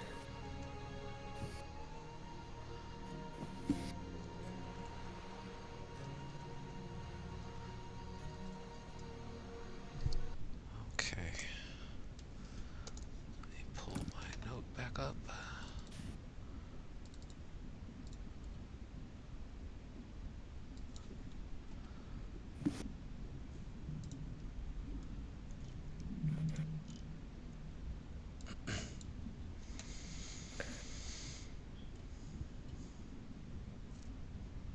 Okay, so Talum and Calarian. As you guys sever the ropes that were tied around you, and you proceed to swim closer and closer to this underwater ship that seems to have been wrecked some time ago here on the waters.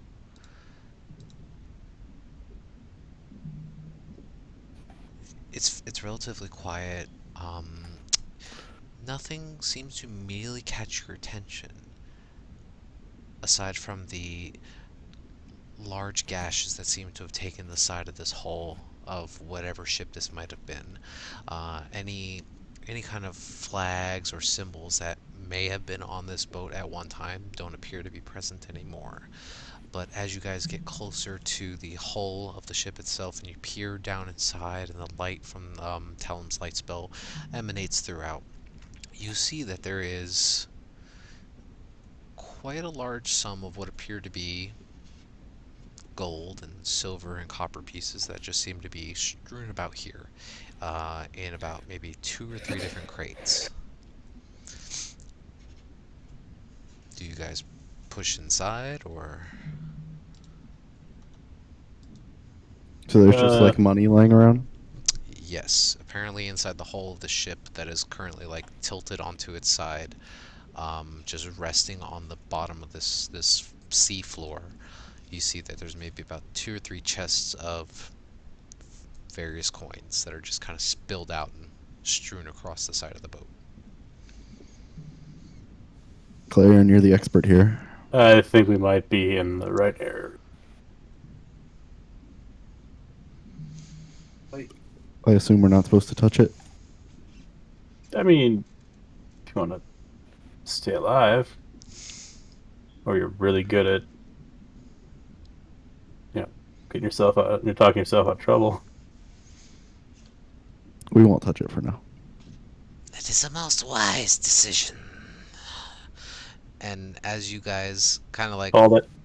look at each other for a moment and look behind you, you can see a ribbed and fluted crest defining the shape of this bronze-like dragon's head. Its curving horns extend out from the crest, echoed by spines on its lower jaw and chin. Looking closer, its yellow scales are slightly tinged with green, and they look very sleek. Even its clawed limbs look almost web-like. What brings you little creatures to my home? To find you. And you can see just by scale comparison, his head is like as large as you, Calarian, and he's just like directly behind you, just staring. And as you guys kind of turn around to float and see, you can see that both of his large clawed hands are just braced up as if, the bully pushing the kid against the wall locker is just locking you in place and just kind of staring at you intently. And then you see this large grin expose these huge white jagged teeth from beneath his mouth. And he goes, "Oh, whatever did you need to find me for? I'm just here minding my own business."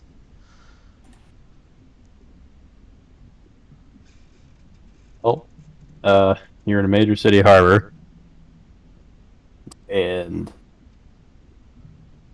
being that you are a dragon, it has people nervous.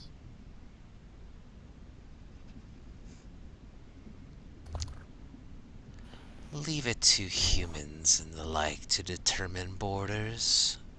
I see no reason why the ocean should be their claim as well. However, I guess I can understand their point of view. But if I was to be refrained from the city, I'm sure it's magic's. And you can watch as he starts sniffing into the water and his nose just kind of starts sniffing the air. Its magics would have stopped me already, would it not? I can't speak intelligently on that. I am not a wizard. And I'm not from around here. So you are travelers like me. That's Yes. most curious indeed. What is your name, little dragonborn? Galarian. Valarian. And he starts. You see now he's like very intently assessing the two of you and just taking in the scent of you. And where do you come from, Calarian?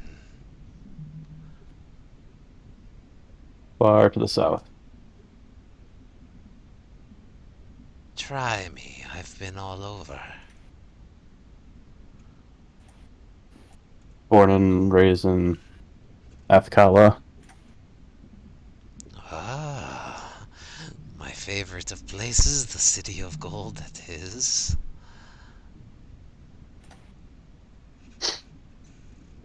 What makes you leave such a wonderful place? Um,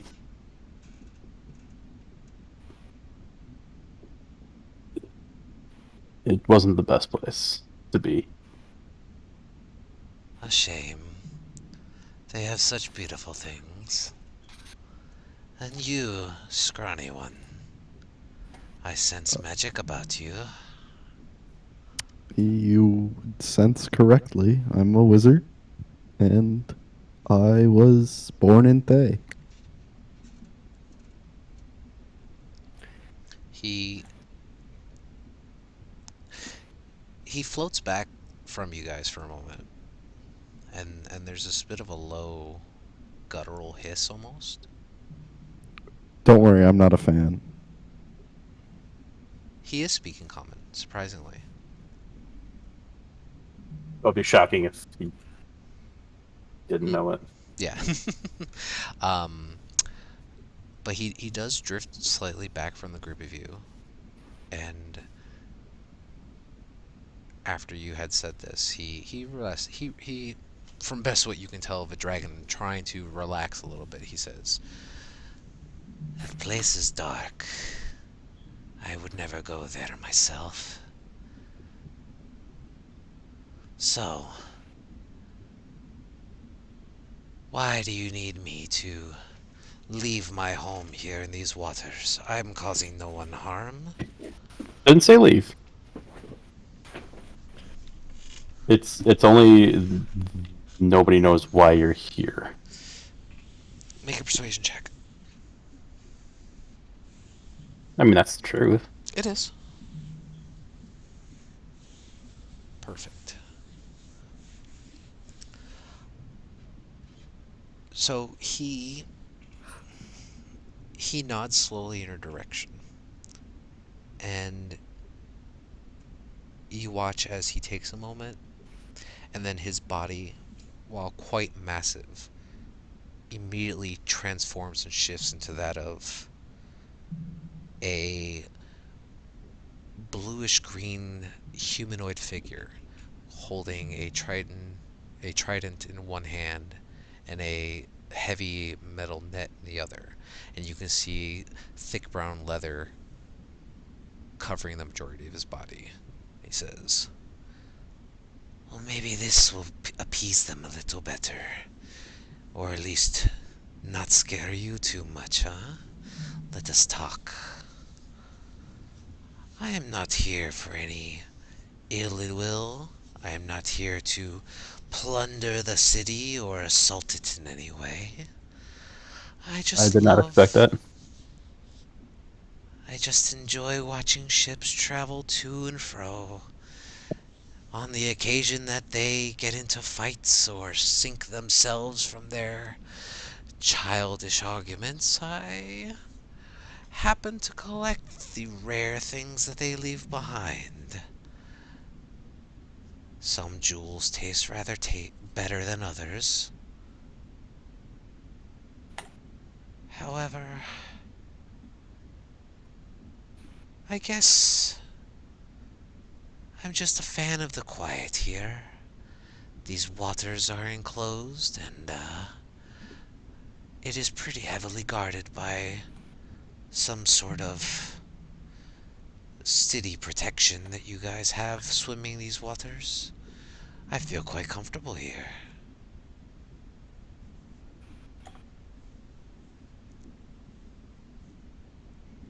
And you see his Well, I have Go ahead. I have no qualms of you living here. I expected nothing sinister. There's another jagged smile from this aquatic humanoid figure that you see floating before you now, as he just kind of casually just drifts back and forth and just enjoying the moment and enjoying the conversation. And he says, "Well, that is most pleasing to hear. I don't think we caught your name. Zelifarn. My name is Zelifarn. Spell that. It's a Zelifan. Zelifarn. Is that short for something, or is that just the name?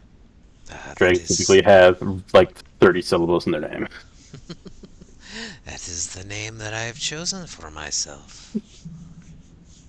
Take with it what you wish." That was out of character. Oh, I know. That's his name. Not short for anything.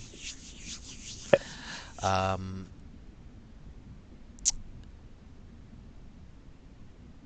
Well, we will reassure the protection that you mean no harm. And I guess as long as you continue not to cause any, I don't see any problem with you being here. wonderful, wonderful. Let's consider yourself an unofficial citizen of Waterdeep. I'll tell you what. Who is it that seeks me out and gives you the order to find me? We initially got it from the Black Staff, but it came trickling up from guards and the Tritons around here. Just a moment, and you watch as his visage once more transforms back into the large, massive bronze dragon as he floats there and then rests gently onto the base of the floor, still overtowering you guys.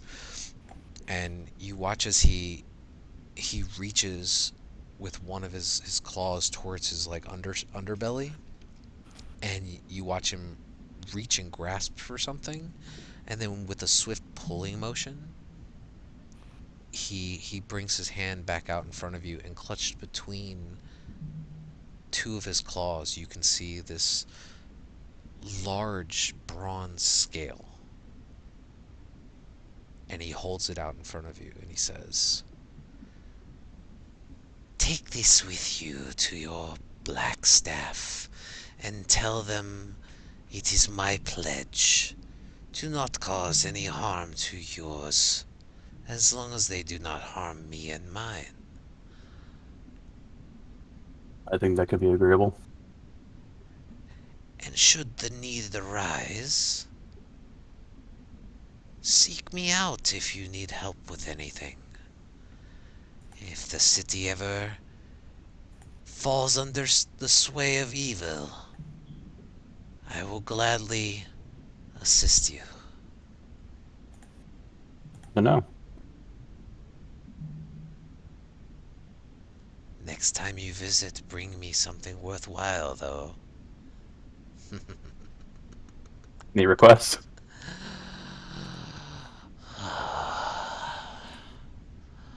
have not had some jade in some time. They are the most delicious, I think. I'll keep that in mind. Thank you, young Galarian. Safe travels.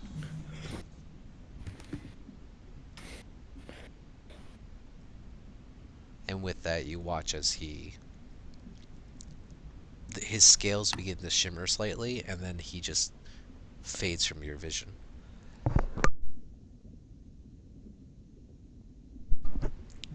But you can feel as the motion, the force of water begins to be like a shockwave, kind of pushes you guys back a little bit as you guys kind of float in place. But he is currently out of view. But how long do we have left on these potions? I would say you guys probably had to take another one at this point while you guys were searching, so you're on your second set. Okay. So we should probably get out of here. Yeah, I would agree.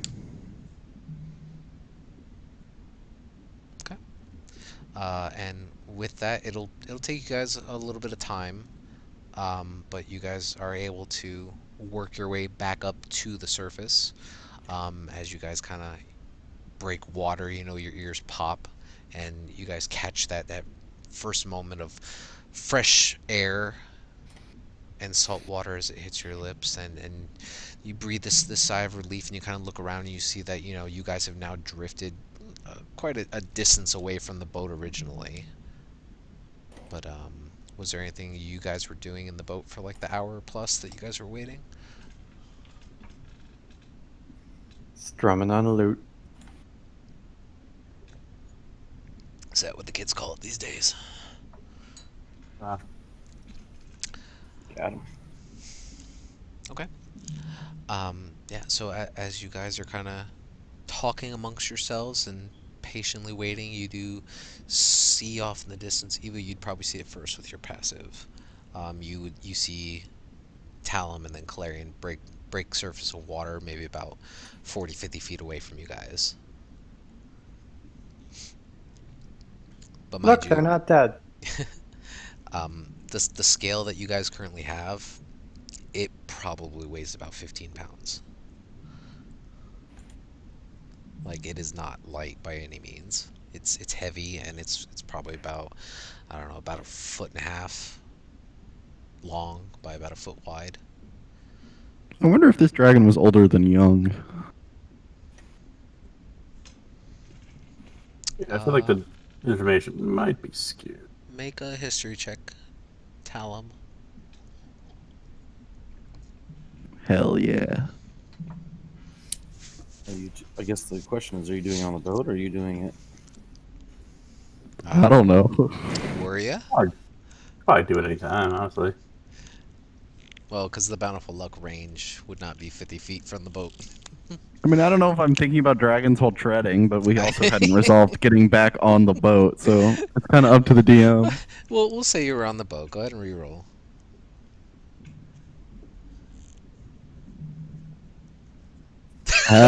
Confirmed. Sorry. That is unfortunate. No, that's amazing. You're not sure. Unfortunately, the whole experience of holy crap, we did not see this large creature sneak up on us was pretty I don't even know what the term is for it. Scary as shit. So you're just glad that you guys were capable of saying the right things you need to say and walking away successfully. And I wouldn't say I was afraid. This is Talon thinking this. Yeah. But When you said you guys being afraid, whatever. well, fair enough. But yeah, you were extremely happy that things went as well as they could have. But you're just not sure if the age of this dragon is, as people had said, young or not. Have to do some reading. As big as it is, probably not. I do have a guide to monsters. Out of character, young bronze dragons are tinged with green before they solidify into a bronze. What was this one? I It was don't tinged remember. with green.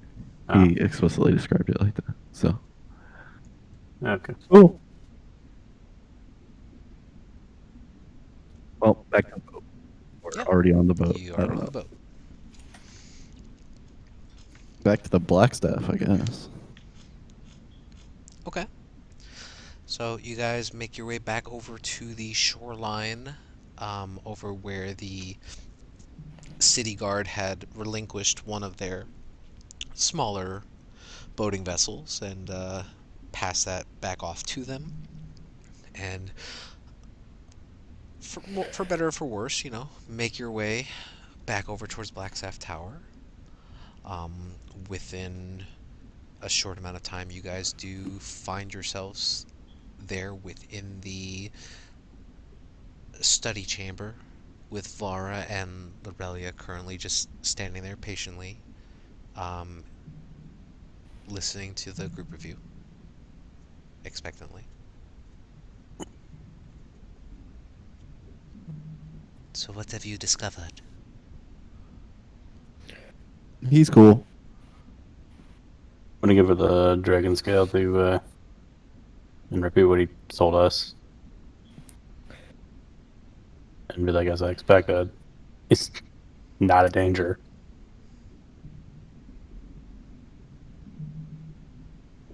And he said to call upon him.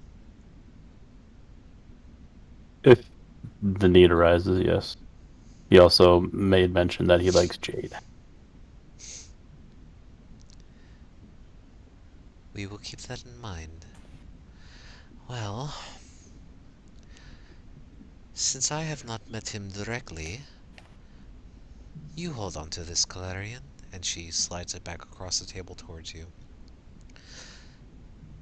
Should the need ever arise, and I hope it does not, I would ask that you be our envoy in speaking with Zelfarn, or Zelefarn.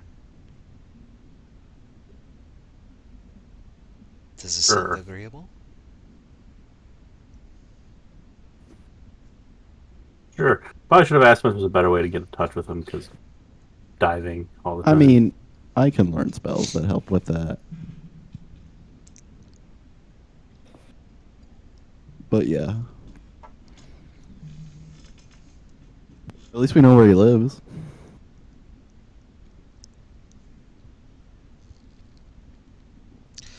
Well, this is of great relief and good news to know that the city guard can stand down and not assault such a creature in our waters.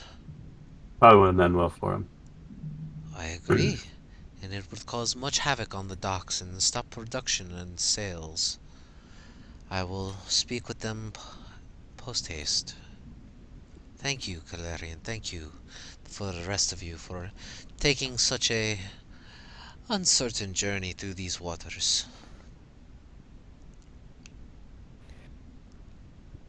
No problem. Yeah, it was like the hardest thing I've ever done in my life. I can imagine it was very troublesome at first. Not everything requires smashing. I disagree.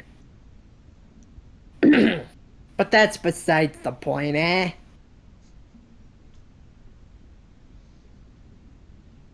So do we, I'll probably, like, turn to Ava really quick and be like, wait, so what's our reward again? Don't you just feel fantastic for helping? Or does we have a dragon ally? And a big shiny scale. I turn the thing into a buckler. Yeah. I'll probably sure just that'll work. stare at Ava, be like, you know what makes me happy. That sounds very suggestive. Oh, we have extra gold from selling the paintings. We could go out and have a party. Actually, some booze doesn't sound too bad.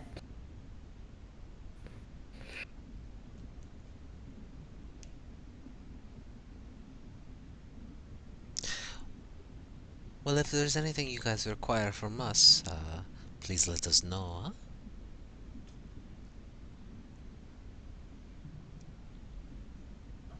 Likewise. Do keep in touch. And you watch as she waves her hand this time, and without you guys stepping through the doorway, you guys are all pulled back into the courtyard. Well, I guess she didn't want to be part of the party.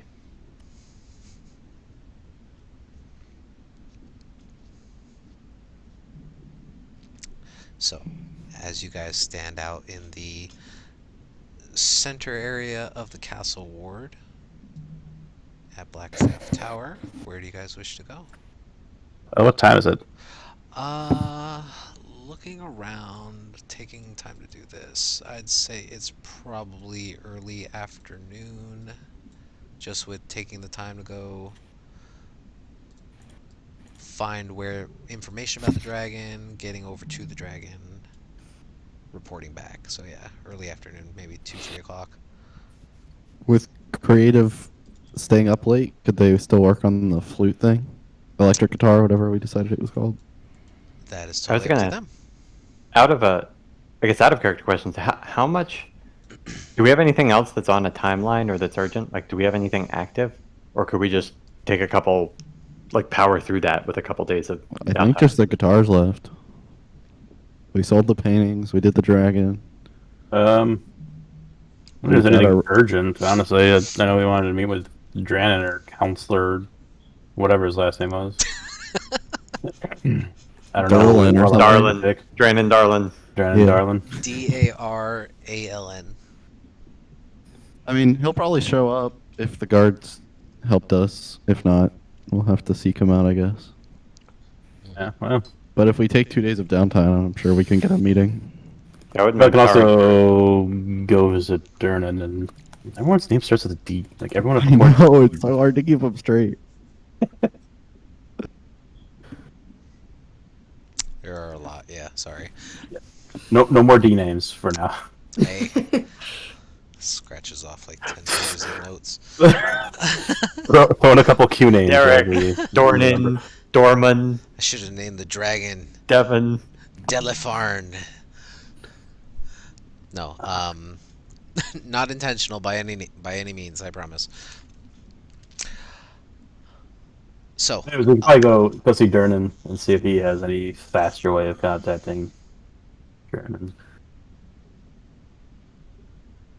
okay. Well, I would say, since it's relatively not a pressing thing for you guys to find him, if you guys were to spend a couple, like 2 or 3 days of downtime, within that period of time, you guys could meet up with Drannon.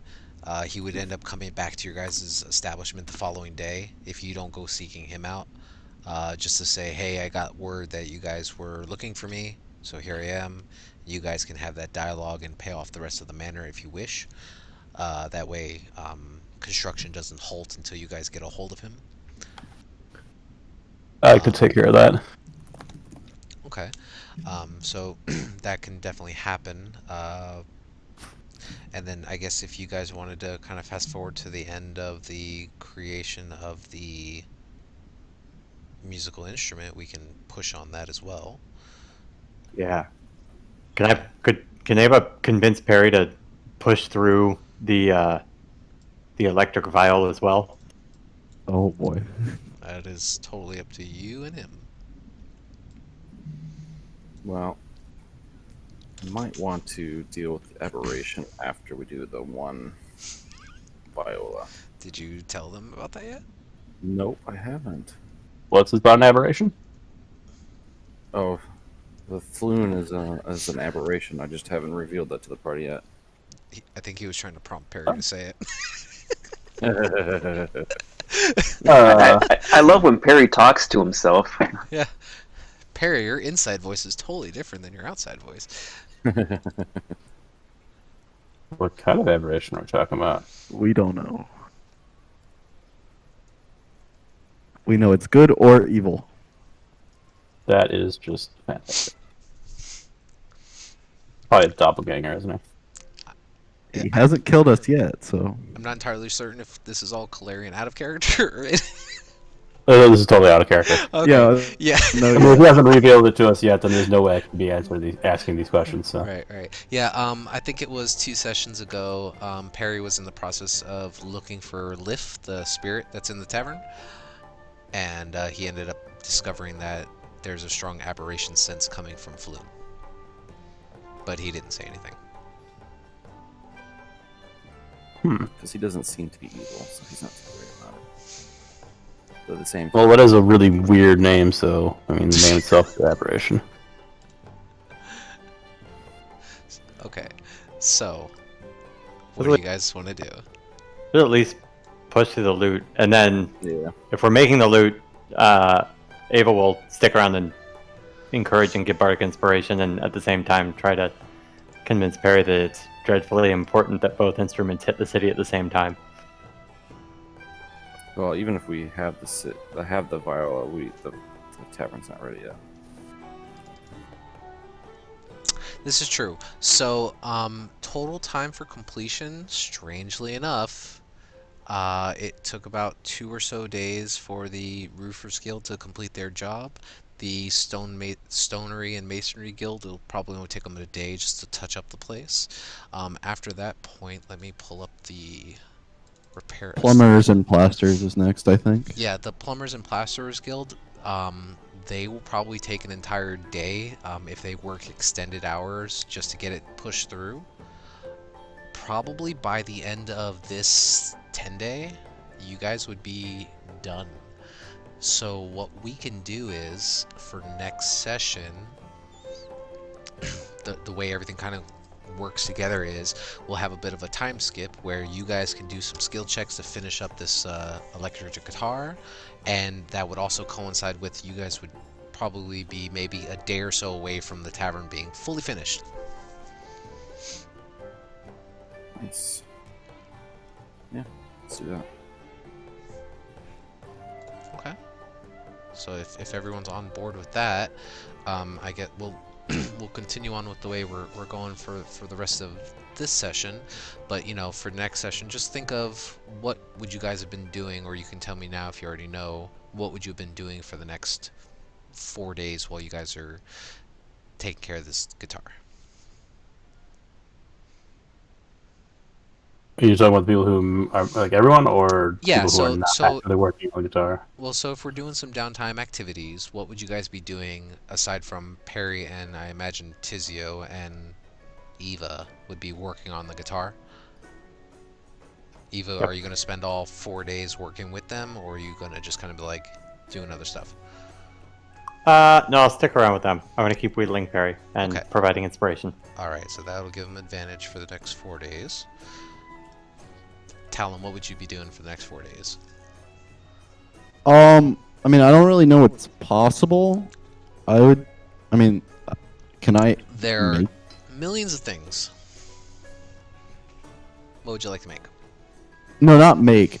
Sorry. I was thinking maybe find a way to generate some money, and if not, maybe like, I don't know, hang out the Blackstaff, maybe snag a spell out of being nice and hanging around. I don't know. Ooh, okay. So you're that kid that stood there until they let you in? I mean, if it's for free spells, you know. Hey, okay. So I will say if you spend all 4 days doing that, I will let you make 1 persuasion check at advantage.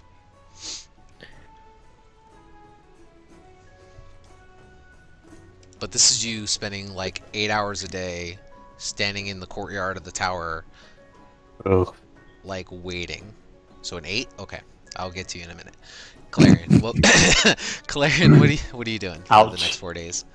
I guess I'm gonna go to like a jewelry store or someplace that would sell jade. Oh, okay. Yeah, there are plenty of places to do that. Let me pull up one, which is, I just had it open. Oh, where did it go? It starts with an A. Aurora's Whole Realm Shop Catalog Counter. So, it'll take you a little bit of time, but you can find, which is basically it's like the Walmart of Waterdeep. Like in every sense of the word. This is literally like a open catalog store where they have so much stuff. You can find some jade there, or if you're looking for higher quality jade, make an investigation check for me. You never really said what quality he'd be looking for. He didn't.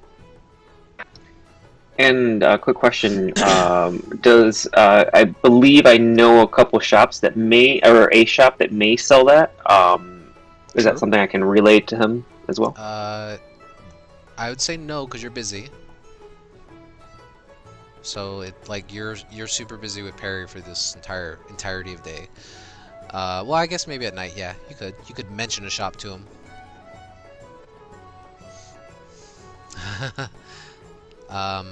What shop do you recommend to him? And are you looking for quality jade, Valerian, or are you looking for just whatever you can get? Let's look for quality, I suppose, and see about pricing. Okay. Well, it's funny that Talon mentions that because I believe that shop would sell it, or no? I'm sorry, I'm trying to look it up.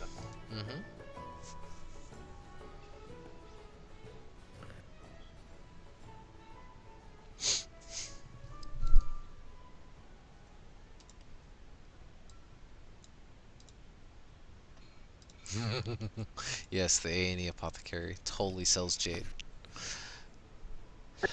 Yes, that one. I'm trying to find it on here, but I have so many different like breakdowns on here I can't find. Oh, let me pull up your thingy. So this would be under. Did I put this under player handouts for you?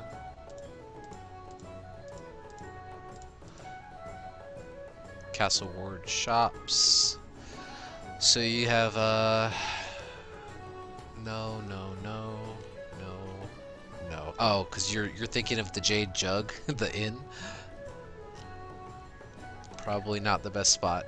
However, there is Balthor's No, the treasures.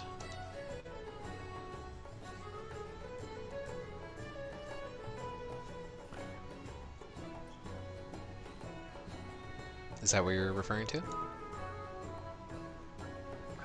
no, I thought the apothecary would carry that.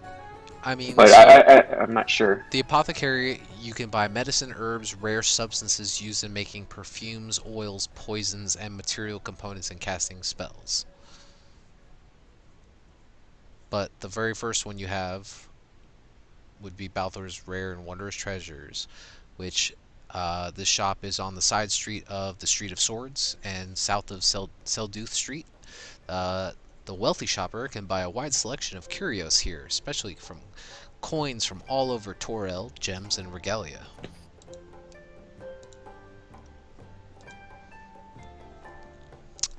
You don't know. Yeah, so I'll mention them to Kalarian and I guess, their area, and obviously he has an entire day, so maybe if he's around those areas he can, take a gander to them. Okay.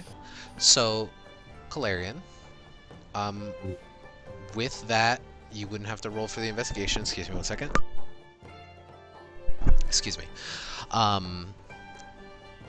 You do find the Aurora's. I lost the name again because I am special ed apparently. Aurora's whole realm shop catalog, which is for lack of a better term, like a general wares place that has a little bit of everything for a price. That you can find I would say several pieces of jade there for about 50 gold apiece. Are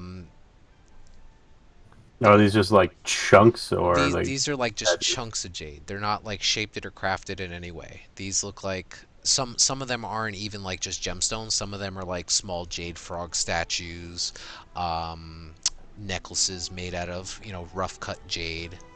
Not the highest quality by any means, but affordable for the average shopper.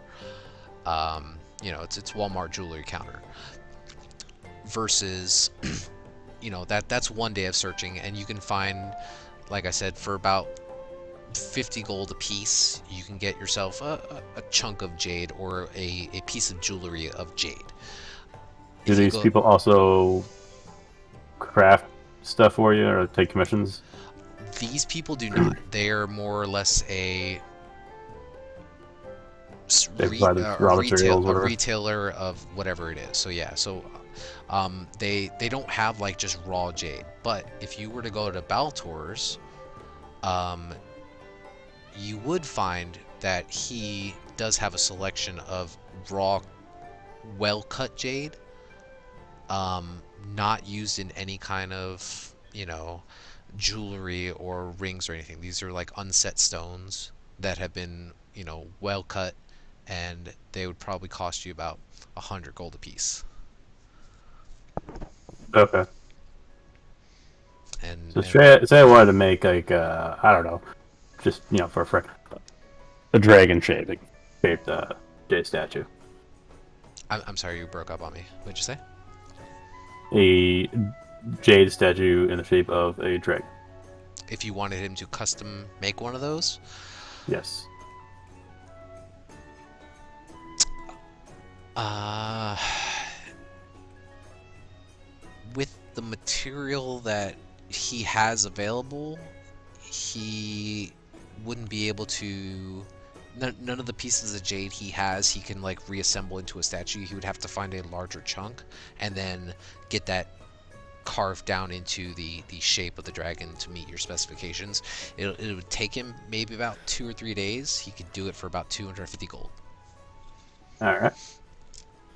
Let's put a rate check on that. Then tell you more money. Okay. Balthor also says that, you know, if you wanted to, you could always pay half now and the other half upon retrieval of the item. At least that's the way I can get started on it. How much you say again? Like 250? 250, so it'd be 125 now.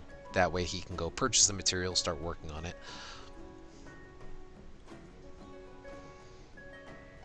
And we had already paid Durnan. The 600 has gone to Dranen, yes. So it would actually be.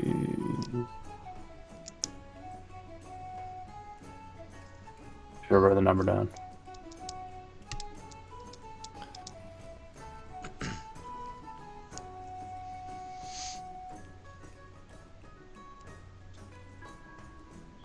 Come back to me. Okay. Ellis, Eva. Oh, Eva, we know what you're doing. Ellis, what would you be doing with your 4 or 5 days of downtime? Your boy is going to the yawning portal, and he's gonna make some money by punching people's faces in. All right. So here's Because what I'm he's bored. So I'll tell you what. So over the course of the next 4 days, let's do this. We'll have you. So one of the prominent people that go to the yawning portal to actually challenge people to tests of strength would be Yagra, the half-orc female. Right, yep. So you would know that she typically on a day-to-day when she's not busy doing something would be at the yawning portal challenging people to arm wrestling contests. So let's go ahead and have a contested strength roll against each other. Because I actually have a thing for that, so hold on. Alright. Is she just arm wrestling people? She's arm wrestling people for gold. So she has a coin purse that she brings with her every day, and people pitch in 1 or 2 gold to challenge her, and the winner gets the lot. So over the course of the next 4 days or so, probably like do like a double or nothing to actually fight Yagra. to fight her.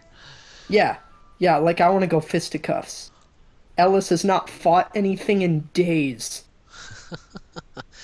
I'll tell you what.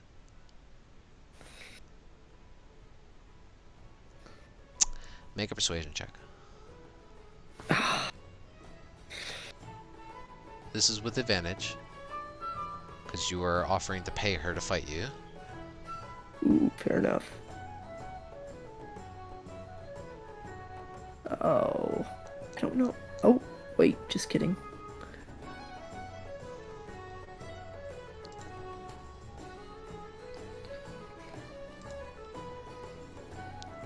Okay. It's not a bad roll. Let's see.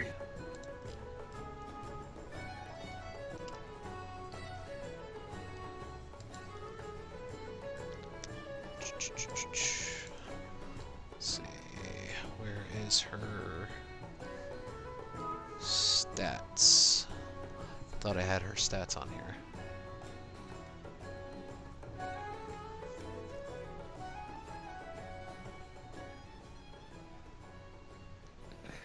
Give me 1 second. So, in the meantime, while I'm looking that up, Perry and Tizio, you guys can either. So, you guys are going to be working on the remainder of the electric guitar, right?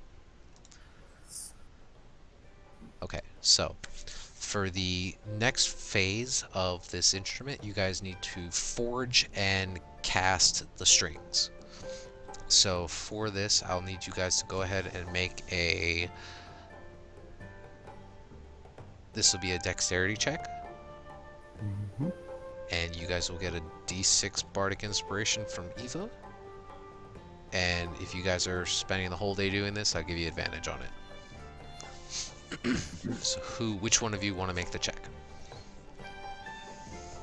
My dexterity sucks. I have a +3 to dexterity. I'll go for it.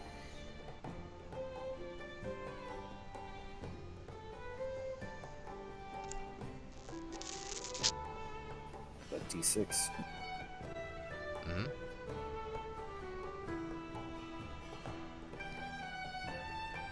Okay. All right. So with that, you guys complete the strings for the instrument. Perry, as you take some time to look at these, you gather that while the bass and everything is masterfully done, you guys were in a great fever to get them done. These strings are of a common quality.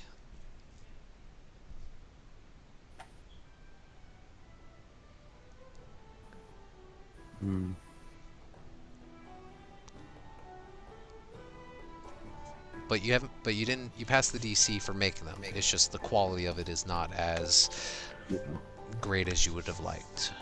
But on the next day following, day 4 of this crafting, you guys would be working on the head and the turning keys of this. So this would be less working with metal, but more working with wood and smaller bits of metal for making the turning keys. So for this would be another dexterity check, I would say. Just because you guys are having to wood carve the pieces into the right shapes.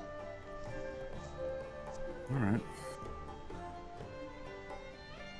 So once again, one of you can either split this up, and one of you can make the head, one of you can make the turning keys, or one of you can you guys can work together to make them with advantage. How do you guys want to do it? Just both roll, see what happens.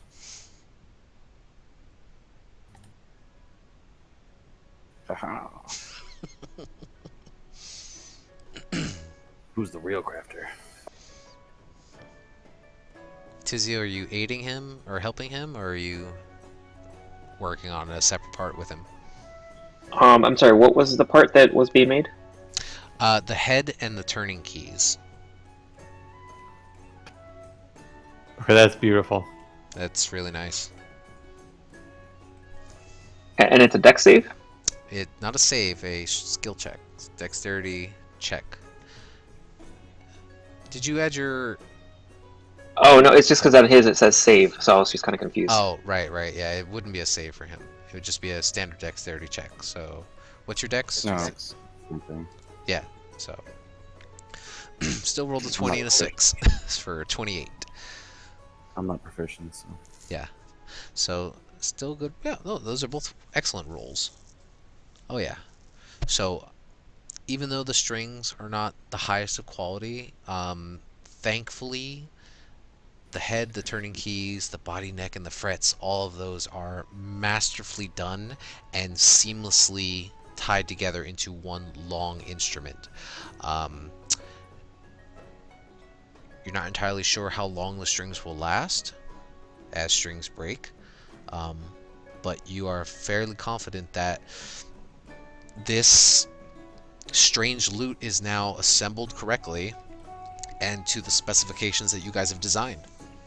The only thing left to do is take some time to find somebody who can enchant it or make it amplify the sounds. Or make a vile version of it. Or spend time making another version. Where are these stats?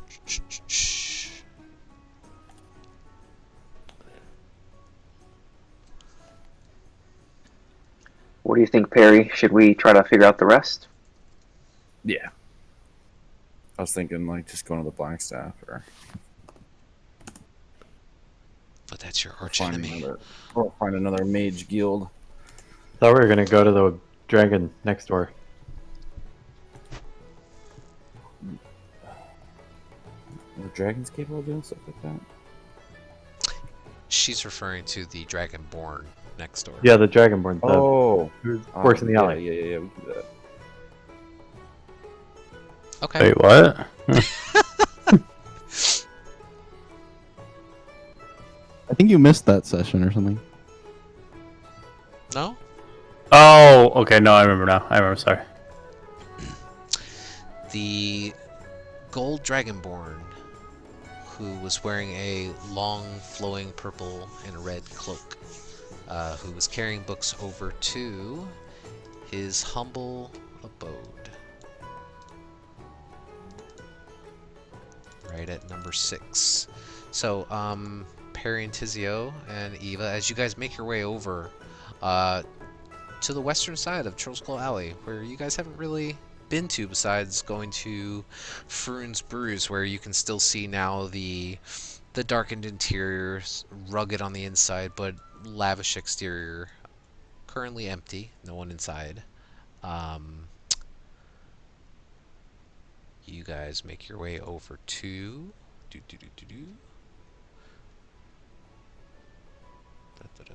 where is it?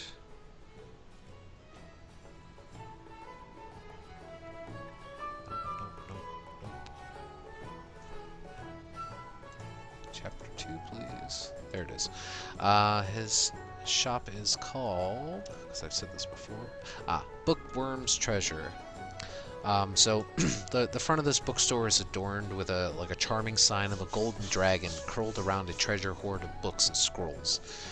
Inside the shop is decorated with beautiful hardwood and earthy scented old books, and it permeates into the air. The library fills 2 floors of this 3-story building, and it somehow seems to contain more shelves than the building itself should be able to hold. The shop is managed by this short gold dragonborn, who I believe had introduced himself as Rishal. And you see that he is currently just sorting through some of the books that are on these shelves, and you see these small gold-rimmed spectacles on the bridge of his nose, and he turns to look at the group of you as you enter, and he says, good day! How can I help you? Oh, do you know anything about enchanting? Why, yes, I do. I've been known to enchant a few things in my day. What can I help you with? Well, we have an instrument here of unique design. And really the only way to make this work effectively would be to enchant it with an amplification spell.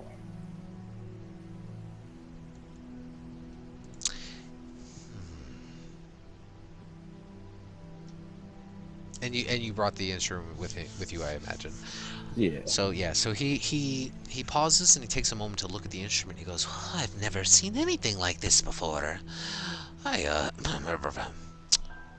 it's most interesting indeed. You said you made this yourself."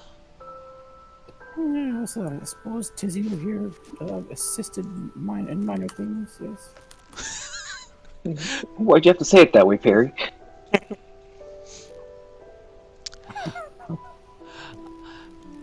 Yeah. You can see he's like plucking at the metal strings, and they're kind of twanging and making sounds. And he goes, "Yes, I can see how it's not very loud. Um, I think there's a simple spell I can put on here to fix that." Would it be permanent? Yes, it would. For short bits of time, I imagine, about an hour or so at a time, and there'll need to be a bit of a pause. If you want something that's longer lasting than that, I can definitely spend more time on it. But you guys seem to be in a bit of a rush. No rush. But I would say that I imagine the buyer would want more than an hour. So. Okay, well, give Well, you me. said it needs a like a rest period, like a play for an hour and you have to wait 24 hours to play it again, or 30 minutes. Oh no, What's the cooldown time? maybe about an hour or so between use. Yeah, that might be doable actually. I mean, that depends on the musician and how long they plan on playing for, I suppose. It'd only take me about a day or so of enchanting to imbue that kind of magic onto it. But if, like I said, you wanted something that would last for as long as the user wants to play it, give me about 2 days or so. We'll just go with the 2 days. No reason to yeah, no reason to rush. Oh, wonderful, wonderful.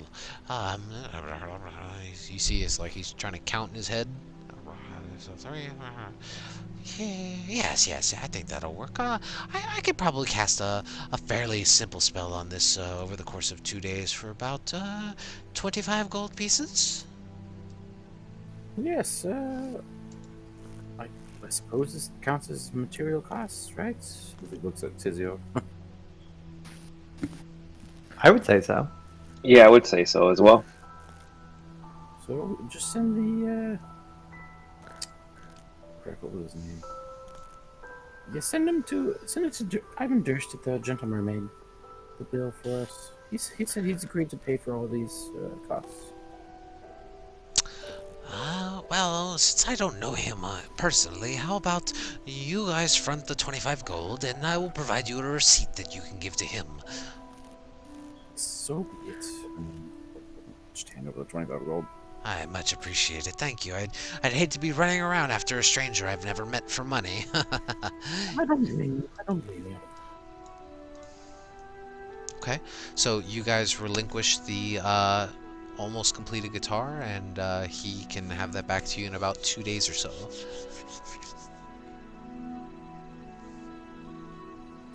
We could use that time to start on another one. Maybe you should stay here and give him Bard inspiration. That's tempting.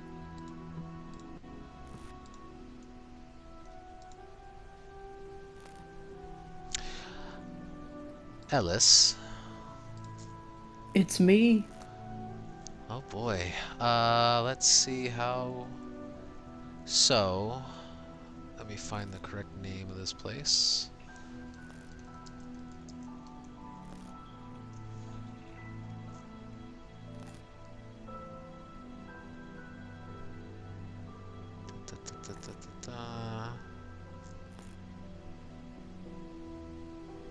Okay. You know what? So here's what's gonna happen. So Yagura, after you speak with her for a few moments, right? She looks around to the long line of individuals that were in the process of challenging her for arm wrestling, and she just kind of starts waving them off, and she says, "Oh, get lost, I'm a little busy," and she pushes them off, and she grabs you by the shoulder, and she walks you off up to the 3rd floor, and she opens up one of the doors to the rooms that are there, and she says, come here, I think we need to have a talk." And as you guys enter in, she kind of closes the door and she looks around the room for a moment. She goes, "So what is this you're trying to do? You just want to fight me?" You can correct me if I'm wrong, DM, but I thought there was a fighting pit in the yawning portal. There's not. There's a giant pit in the yawning portal. So what is that pit used for? Undermountain. He's asking Yager this, I imagine, right? Or are you asking me? I don't know. Yeah, I'm a confused. little bit of both. Okay, Yeah. so I heard him say, reference you as DM. yeah, so that pit leads to the Undermountain.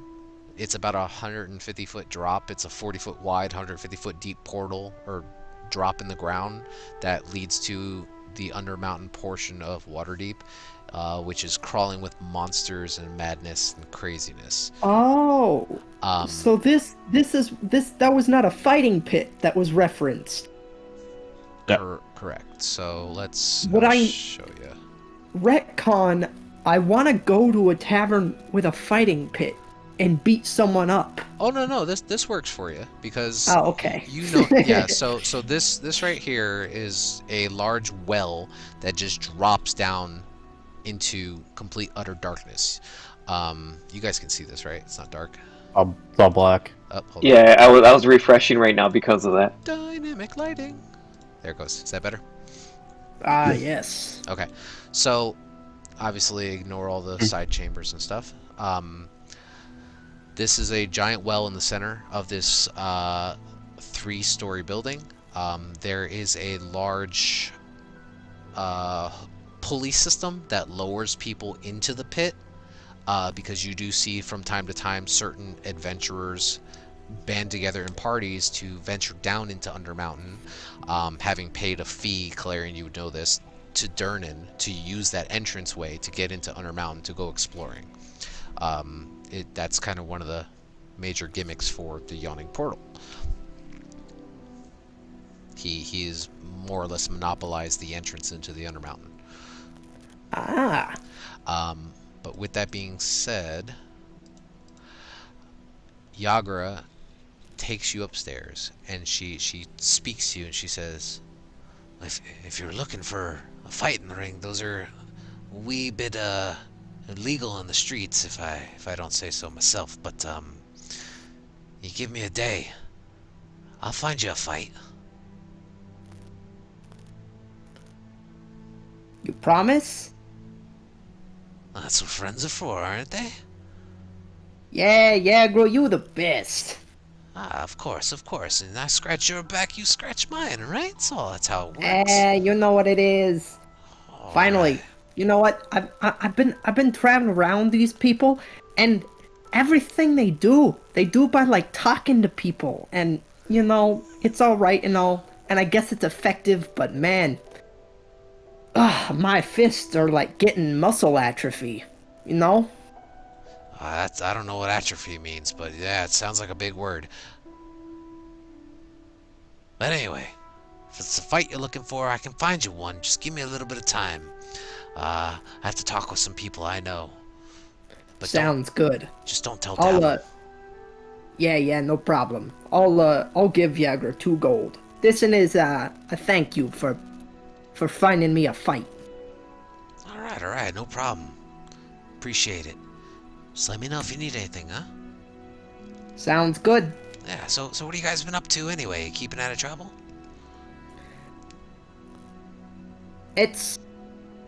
Yeah, pretty much. We're keeping out of so much trouble. I don't know what to do with myself. It's gotta be boring as hell, I imagine. I thought this adventure in business would involve more hitting things. Well, Apparently, it's just all talking to rich people. I hate rich people. well, there's one good thing about the rich is they got coin to spare. That's true. Well, anyway, let me go close up for the night, and I'll get back with you. Just come see me tomorrow evening. Sounds good. All right, thanks for the help, Yagra. Yeah, anytime, anytime. And she kind of like ushers you out of the Yawning portal there. Awesome. With that, I'm gonna pull you back over here.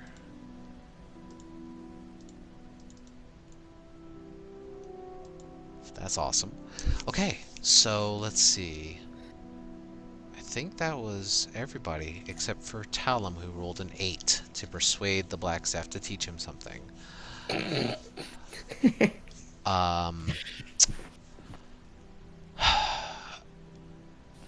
So you spend the first 2 days standing in the courtyard of Blackstaff Tower, and you watch and you listen as the lectures and sermons from the various archivists and mages that are standing there talking to the children. And at first it's fine. It's like, the spectator in the park who's just watching. But then on the third day is when it's like, is there something in particular that you need, son?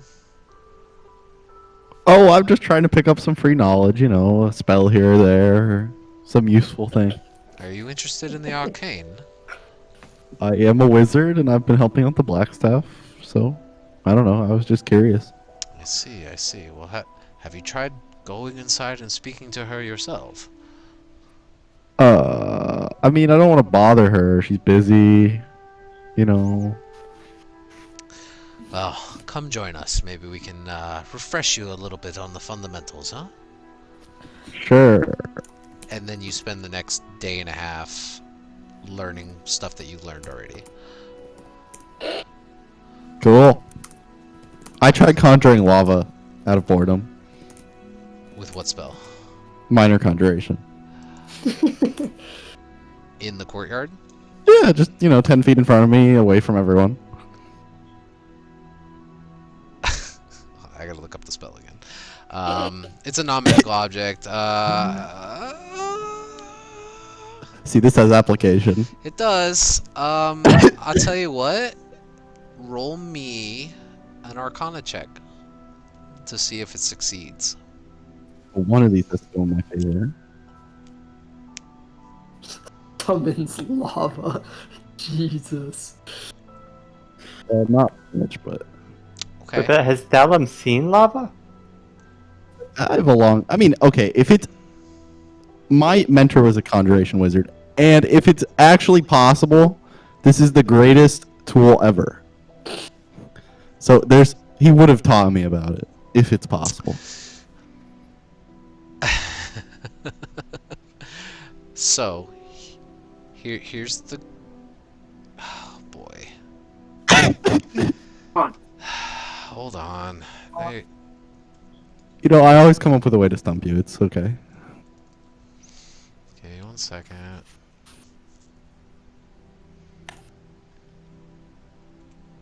Or can you throw the spell up on the chat? It'd be really funny if the limits of the spell said it conjures it in your hands. And then In your hand or 10 feet in front of you. damage. I read the spell before I asked to do the thing. Oh, okay. I was just wondering. Because I thought if it deals damage as well.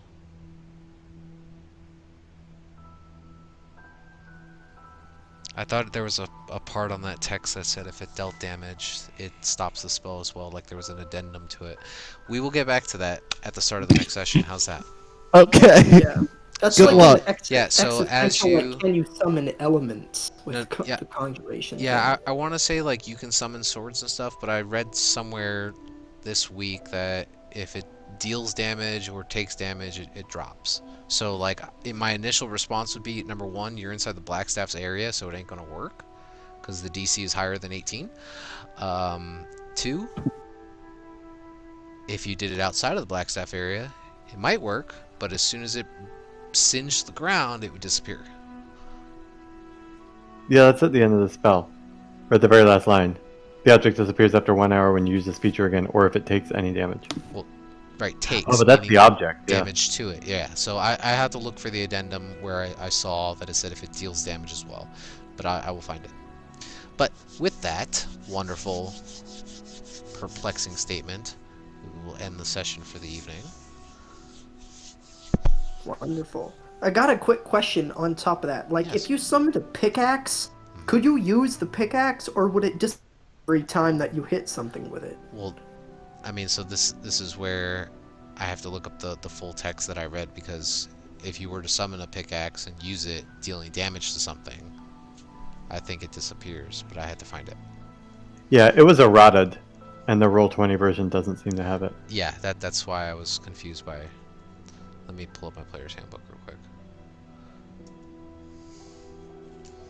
That brings in like the existential question, like how much damage is damage? 'Cause, Yeah, like, it was a- sitting, like it was a- sitting on a chair isn't damage, but hitting a pickaxe against a rock, so there has to be a point in between sitting on the object and hitting the object against a rock where it says, okay, that would equate to taking damage, and it disappears. So it says in the player's handbook. Yeah, it was eroded to doing damage as well. Yeah, If it takes says if it deals or takes any damage, right? So yes, in theory, you would be able to create the lava, but it would be gone almost as quickly as you created it, because as soon as it started singeing the surface, it disappears. Even on the ground. Hmm. Okay. So like within the confines of the Blackstaff's tower, the spell failed because you didn't roll high enough on the DC. But then, you kind of go home and be like, man, I thought this would have worked. Then you try it again, outside, not inside the brand new tavern. It starts singeing on the cobblestone and then immediately fades off. Okay. But you do see that there's like a black scorch mark where you had summoned it. Okay.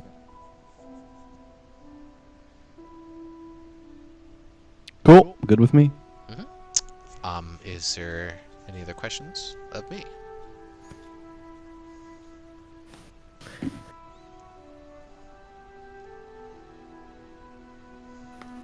No? Okay.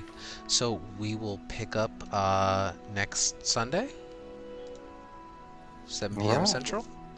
Wonderful. Perfect. Where we will get to watch Ellis in a fighting ring and test an electric guitar for the first time. Oh, I do have a question. I just remembered. Yeah. Patenting, whatever the word. You know Patent. what I mean? Right? Patenting. Are you trying to Yeah. patent it? Yeah. How is that? How are we gonna do that? I will get back to you. Sounds good. the other thing I wanted to do is You have to speak to Shark Tank.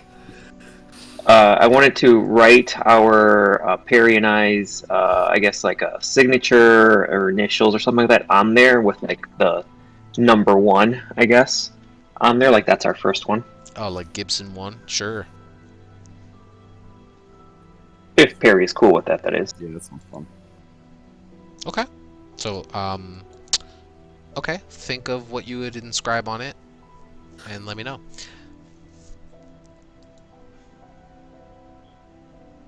It's perfectly easy enough to do.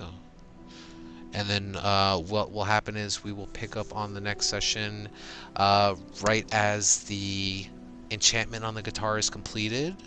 The tavern will have been completed, and we'll see what happens when Ellis lets you guys know, or doesn't, about a fighting pit. Get some money. Yay! Yeah, I know. And Bet all my depending how money official it is, against Ellis. I can always help him cheat. Guys, I will have you know this is metagamed, but if the enemy is just punching with their regular unarmed attacks, depending on who I fight, my unarmed attacks are scary. All I Until heard you is you're fight a gonna. berserker barbarian. No. Are you about to go to prison? It's possible I may go to prison for this fight.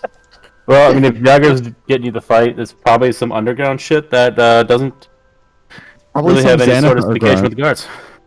the guards. DM, does Tizio know if it's illegal to throw a match in Waterdeep?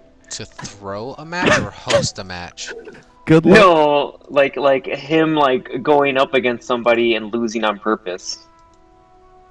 You will never convince Ellis to do that. So, unsanctioned fights within the city are illegal. You know that. Having probably never been to an unsanctioned fight because of your background, you have no idea. You've never seen someone throw a fight. This is why I hate playing non-rogues. But, I mean, you know, you're welcome to try.